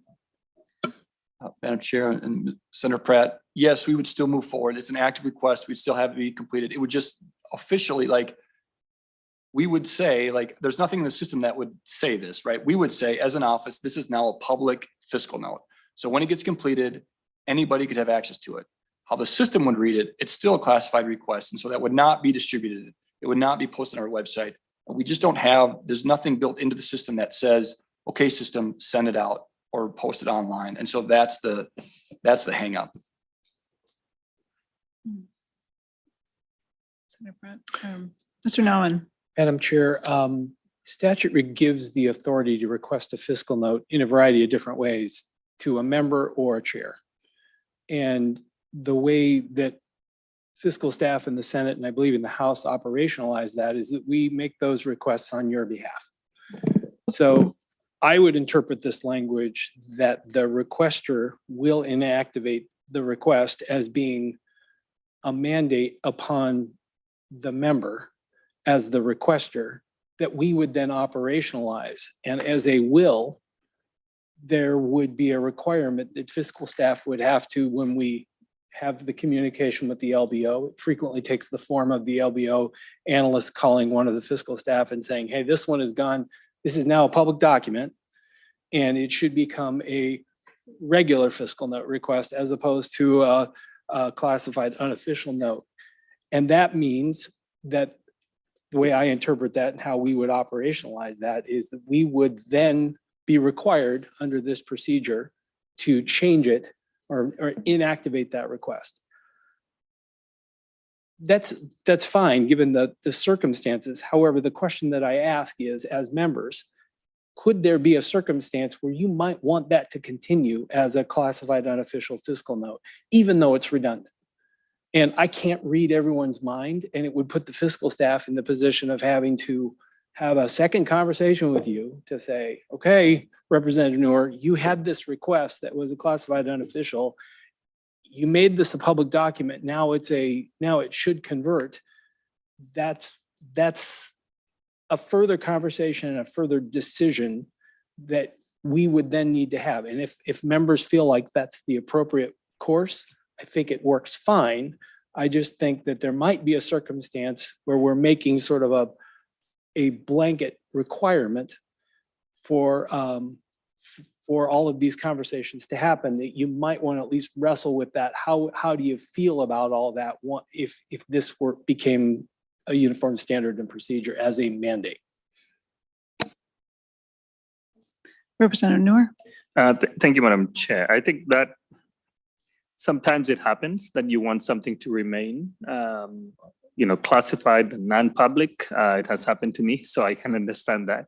So I think there's a need to look into under what circumstance do we want to continue for that fiscal note to remain unofficial. So I don't know how we can achieve that if we're going to be making it public based on the language being made public. And now that we have to create the fiscal note and release it to the public because it's no longer private data at that moment. Mr. Larson. Madam Chair, Representative Noor, so under the current statute, as soon as the language is released public, that note technically is public. And so it no longer is classified. As soon as that language comes out, it truly is no longer classified. It's only our technology system. It's only the fiscal note tracking system that treats it as classified. And so you're in essence making a third class kind of tier of fiscal note, right? You have very public fiscal notes, which are regular and unofficial fiscal notes, and you have classified fiscal notes currently. Under this scenario, you have now this third tier, which says it's technically public, but it's hard to get to, right? That's what this procedure is trying to get to. Also understanding it does add complexity to the process, and there might be other rationale or whatever. There just might be a reason to not address in this way. It's just that's how it plays out solely because of the fiscal tracking system. Actually, public fiscal notes aren't released publicly. Like that's what this is getting to. Not saying it's the right answer. Happy to move forward as the commission would like to proceed.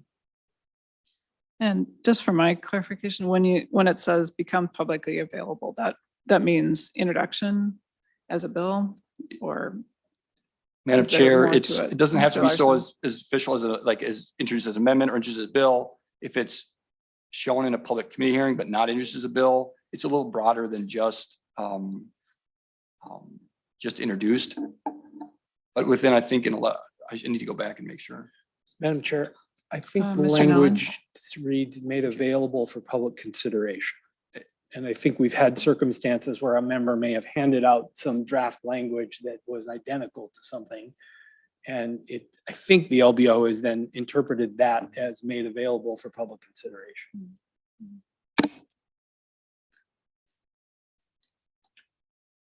So, Madam Chair. other comments, Representative Noor. Well, I'll suggest that we take a little bit of a deep dive just to make sure that we've got a, clear understanding of what the requirements are for these standards. Yeah, I think this one, needs more investigation. I think this, as Mr. Nauman indicates, this statement about, request or will inactivate, I think we need to explore a little further about what are the scenarios and how could we make the workflow clear to members about what should happen. I understand that the system technically has a way it works, and that may be separated from, how we do our work. But I guess I need to understand a little bit more about the implications of that. Any other comments? Senator Pratt, I'm sorry. Well, thank you, Madam Chair. And I appreciate, the LBO trying to reflect statute. I think the questions are more operational than they are around that. And so I'd like, and if the discussion on this particular topic is done, and since we are, between going from the hard copy today and the copy I saw last night, I was wondering if it'd be okay with you if I were to go back and ask a question on the very first change. We can do that. Ms. Mingy, you had a question or comment, so I just want to complete the. Thanks, Madam Chair. I wanted to, as a part of the sort of the work, that the consideration of the workflow process, I wanted to see if the LBO could consider a scenario, obviously if policymakers were comfortable with it, where once language became made public, the conversion to a traditional fiscal note request was more automatic at the LBO side rather than requiring sort of a back and forth with the requester. If that could be, that would make the process easier. That was just an option I would encourage the group to consider. I think that would be something that if you could respond to whether that process would be possible, I think we'd have to understand because the kind of making publicly available is sort of maybe not as defined as like a bill introduction, then would it be possible to do it automatically? How would you know, that type of thing? But Mr. Larson. Yeah, Madam Chair and Ms. McGee, so that's something we've looked at and seen like what type of update to the fiscal tracking system. It'd essentially be an update to the fiscal tracking system where you could turn something away. We know that could be a button in the system, I think, where we have to say that now is now public, and so it becomes public. Otherwise, it would require us to turn off a request and turn on a request on behalf of the requester, which we have really refrained heavily from doing, unless you have something else in mind, perhaps, Ms. McGee. Ms. Binky. Madam Chair, Mr. Larson, no, I think what I was envisioning was really just a manual process where instead of a back and forth to the requester, just the LBO would do it. But I think then the question is, does the requester still want a fiscal note? Because in the proposed language, it says that it would inactivate a request and then you could submit a new one if it is still desired. And so I think that's something that would get lost in that scenario. Okay. So you have some takeaways from this one, and we'll see what you come back with for suggestions or possible changes then. And Senator Pratt, you had. Yeah, thank you. I'd like to go back to the first page, and it was something I saw last night when I was looking through the strikeout version versus the version we have in front of us. And it's the striking out of the fiscal impact includes the potential expenditure change. And going to the fiscal note shows expenditure changes. And my question on this is, as we're doing a fiscal note, there may be impacts that are assumed. There may be impacts that might happen, might not happen. That's how I read the potential. And as a reader of fiscal notes, I'll just say I was frustrated at times when I thought potential impacts weren't considered in the fiscal note and should have been. And so I'm trying to understand the reason for this change, because I think we as legislators, and maybe it's documented separately in the fiscal note that these are additional expenditures or changes to spending that may occur. But I'm afraid we're going to lose some of those with this language change, and maybe you can help me understand that better, because I do like the potential. In fact, I wish we had more potential changes identified in fiscal notes. Mr. Larson. Madam Chair and Senator Pratt, our intent was not to at all kind of express that there'd be any change to what the contents of fiscal note what currently is. So if we can move forward and put this, just a suggestion, fiscal notes show potential expenditure changes, just add the word potential back. I think our intention was not to have any difference in what's currently in a fiscal note by changing this language. Senator Pratt, that would, okay. If you could make note of that, yeah, that sounds Okay, we are coming up to the time, or the noon is when we had said we would close the meeting. Is there a way we can get through the proposed changes so that we all kind of have a briefing on them and can think about other questions we might have and ask questions? If, I don't know if these last two do members, I guess what I'm asking is, will members be able to stay past noon if we go a few more minutes to get through all of these proposed changes? Okay, I don't see anybody saying that they can't stay. So if you could continue with proposed change 6. Thank you, Madam Chair. I'll try to go quickly. Proposed change 6 starts the changes that we're proposing to Chapter 2 of the USPs. So proposed change number 6 begins on page 7 of the summary document. And this is a proposed change to the assignment standard, which is on page 31 of the USPs. And we propose providing direction on how the LBO will operate when a fiscal note is requested on a bill that creates a new entity. So the new language can be found in the paragraph that begins right under the bulleted list. An agency may also.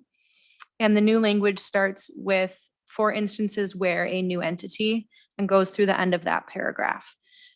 This proposed change details the process that will occur when an entity is created within a bill. If an existing entity is positioned to respond on behalf of the new one, the LBO will assign that existing agency or board or the judicial branch to write the fiscal note for the new entity. But if no existing entity is appropriately positioned to do so, the LBO will write the fiscal note on behalf of the new entity and will follow the review procedure that is also outlined in the proposed change, which would ensure fidelity to the fiscal note process more broadly. For some context, an example of when this has happened would be the fiscal note for House File 100, legalized cannabis. In the 2023 session, the Department of Agriculture completed the fiscal note for the newly created Office of Cannabis Management. In contrast, no existing entity felt adequately positioned to respond on behalf of the new Cannabis Expungement Board. So the LBO consulted with agencies in the judicial branch and responded on behalf of the Cannabis Expungement Board. Again, included in this proposed change is the process that the LBO used in that instance and will continue to use in the future to ensure that the writing of the fiscal note remains separate from the review of it. So Madam Chair, that's the 6th proposed change. So I can pause there for questions. Members, are there any questions about this proposed change?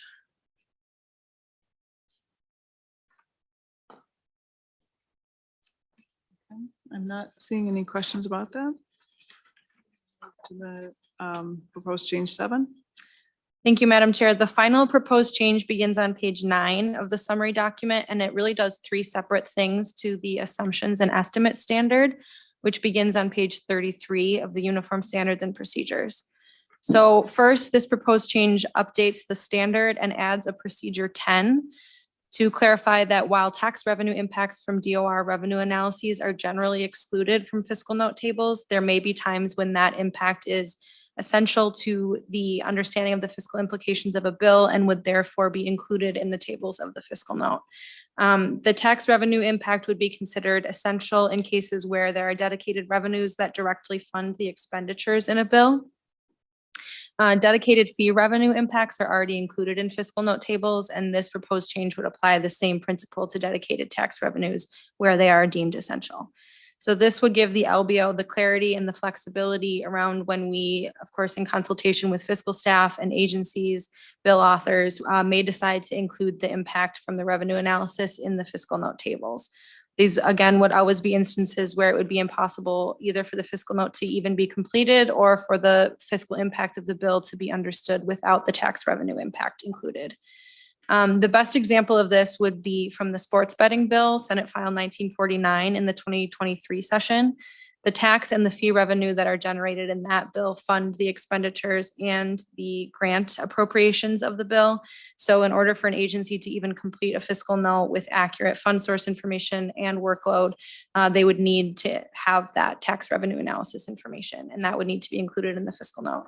It was included on the fiscal note tables for the 2A version of that fiscal note, Subsequent and other versions of the fiscal note for Senate File 1949 had a different funding structure, and so not all of them included it, but on the 2A version, it was included.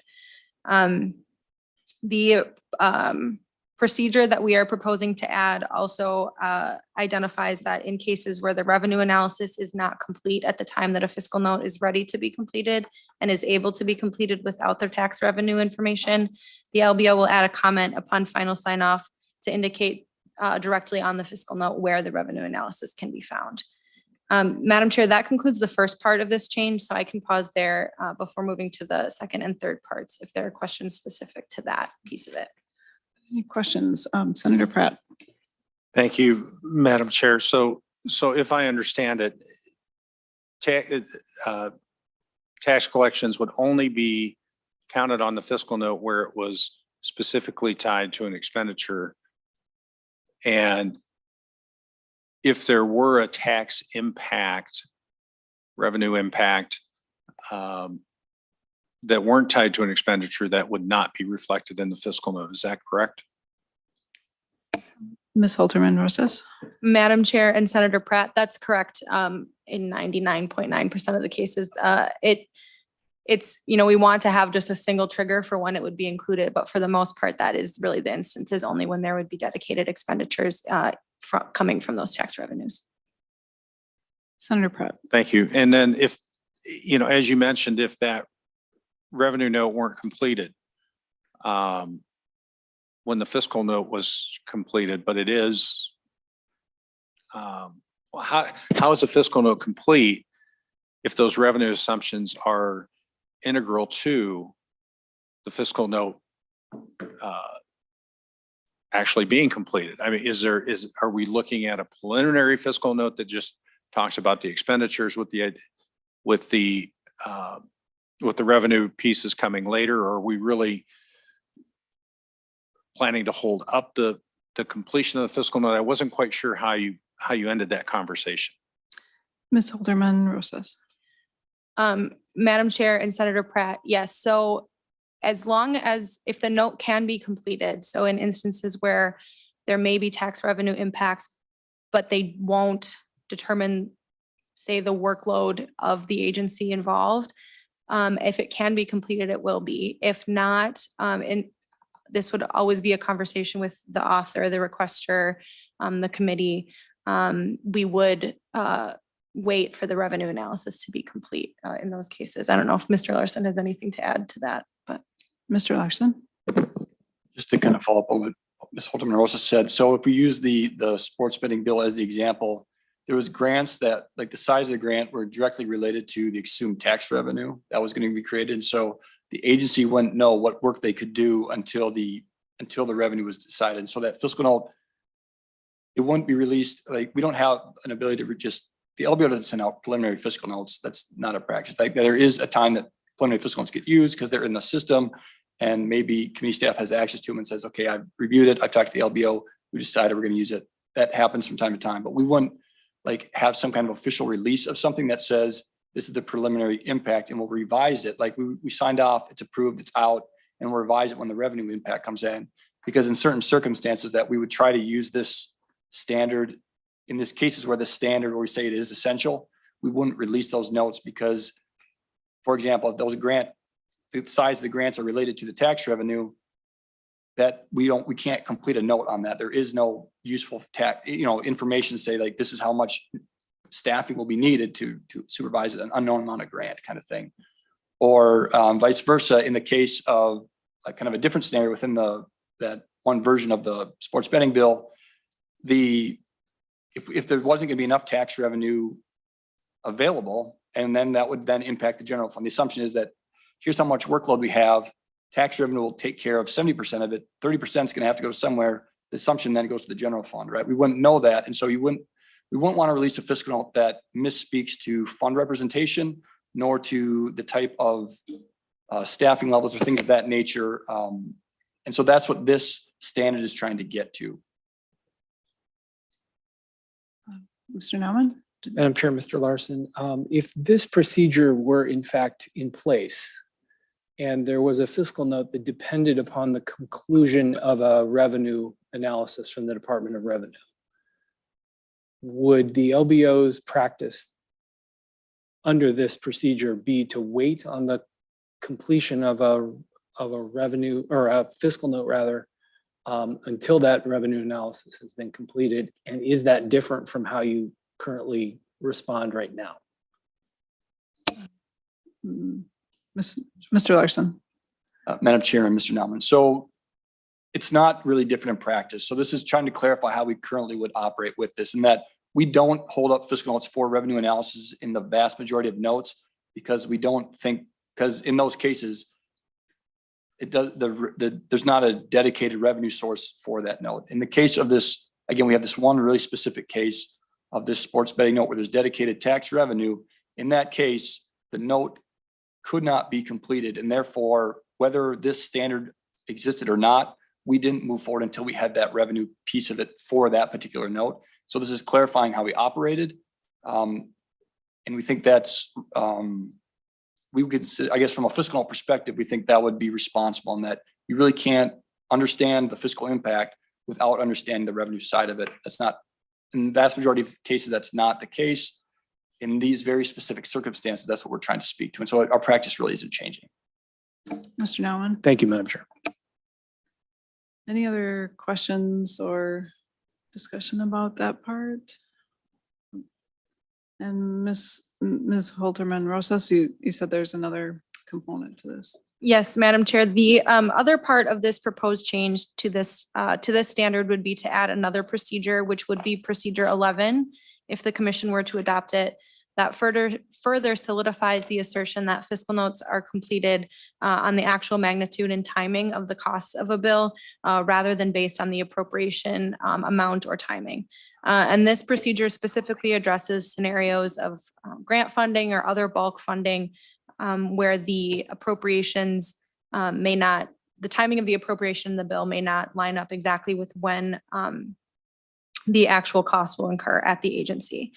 It clarifies that fiscal impacts on a fiscal note should be shown in the year that they will affect the state budget. And we don't write fiscal notes with respect to the cost estimates of, we don't use fiscal notes with the cost estimates written to the appropriation or lack thereof. And so this really just brings the cost, the timing piece of it in line with the cost piece of it. So that is really the end of this change, as well as the end of all of our proposed changes. Are there any questions about that aspect? Okay, I don't see any further questions or any questions about any of the proposals that, oh, Senator Pratt. Thank you. I just had to reread this a couple of times. And I'm just continuing to be curious about number 11. So agencies must detail the cost associated with the bill in the fiscal year they expect to incur those costs regardless of the appropriation. So if a bill says that you're going to incur this cost in FY25, but the agency expects that in order to be up and running to meet those deadlines, they have to incur that cost in FY24, then the fiscal note should reflect 24, not 25 as stated in the bill. Is that what we're trying to get at? Mr. Larson. Madam Chair, Mr. Pratt, or sorry, Senator Pratt. So yes, and really this is trying to get to things, especially like grants is the most basic example, that maybe there'll be a large grant provided and that has the chance to spend it over 5 years. And this is really getting into a conflict that what is the fiscal note meant to do? Because it kind of does a number of things. It can be used to say like what needs to be appropriated a certain year, but it also is supposed to reflect how that's going to get implemented over time, right? So it's supposed to see the cost of time. So if we think about a large grant appropriation in year 1, and that's going to be spent over 5 years, the agency is going to have staffing over 5 years, all the funding happening in year 1. What is the fiscal note supposed to present? And we don't know this is the perfect, right? This is something that we hope that the commission will engage in is, do you want the fiscal to say like, we just want to be able to look at the fiscal and say, this is when money needs to be appropriated? Or do we want the fiscal to say, this is how things actually happen over time? And then we can make appropriation where necessary, but you can't just pull that straight appropriation number from the fiscal note. Because in those circumstances where we have these large appropriations that get spent over time, it can be inconsistent with how other fiscal notes look, right? If we say each year this new program is going to happen each year, we're going to fund it each year, that's one thing. If we say we're going to fund it one time and it's going to happen over time, but the funding's only happening once, what is the fiscal note supposed to show you, right? And so this is saying what we think is consistent with how we approach other aspects of fiscal notes, being we don't write fiscal notes to an appropriation amount. This would also say we don't write a fiscal notes to appropriation or to fiscal note appropriation timing, I guess appropriation timing, as opposed to how the actual cost of money leaving the state will occur.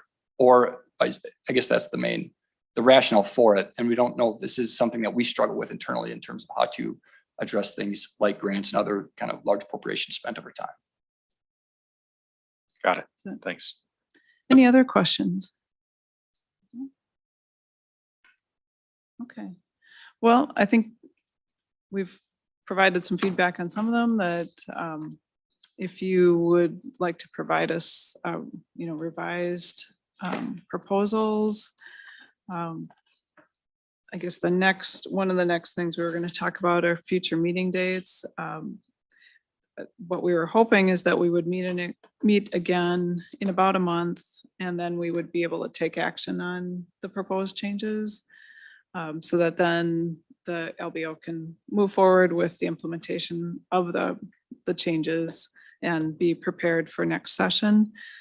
We had looked at October 16th, and we'll have Mr. Larson's office will come back to members and check on schedules and see if that date will still work. That seemed to have the best availability.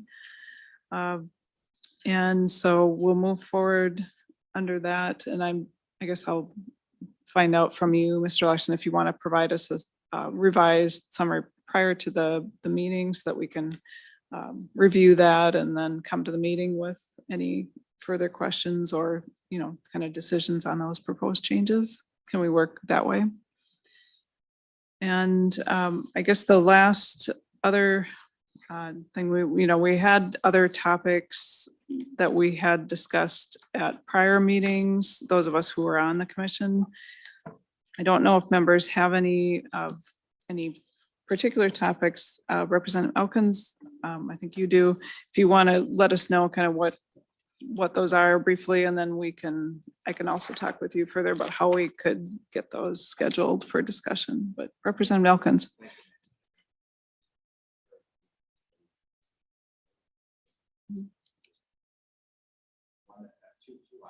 And I think your mic is not on.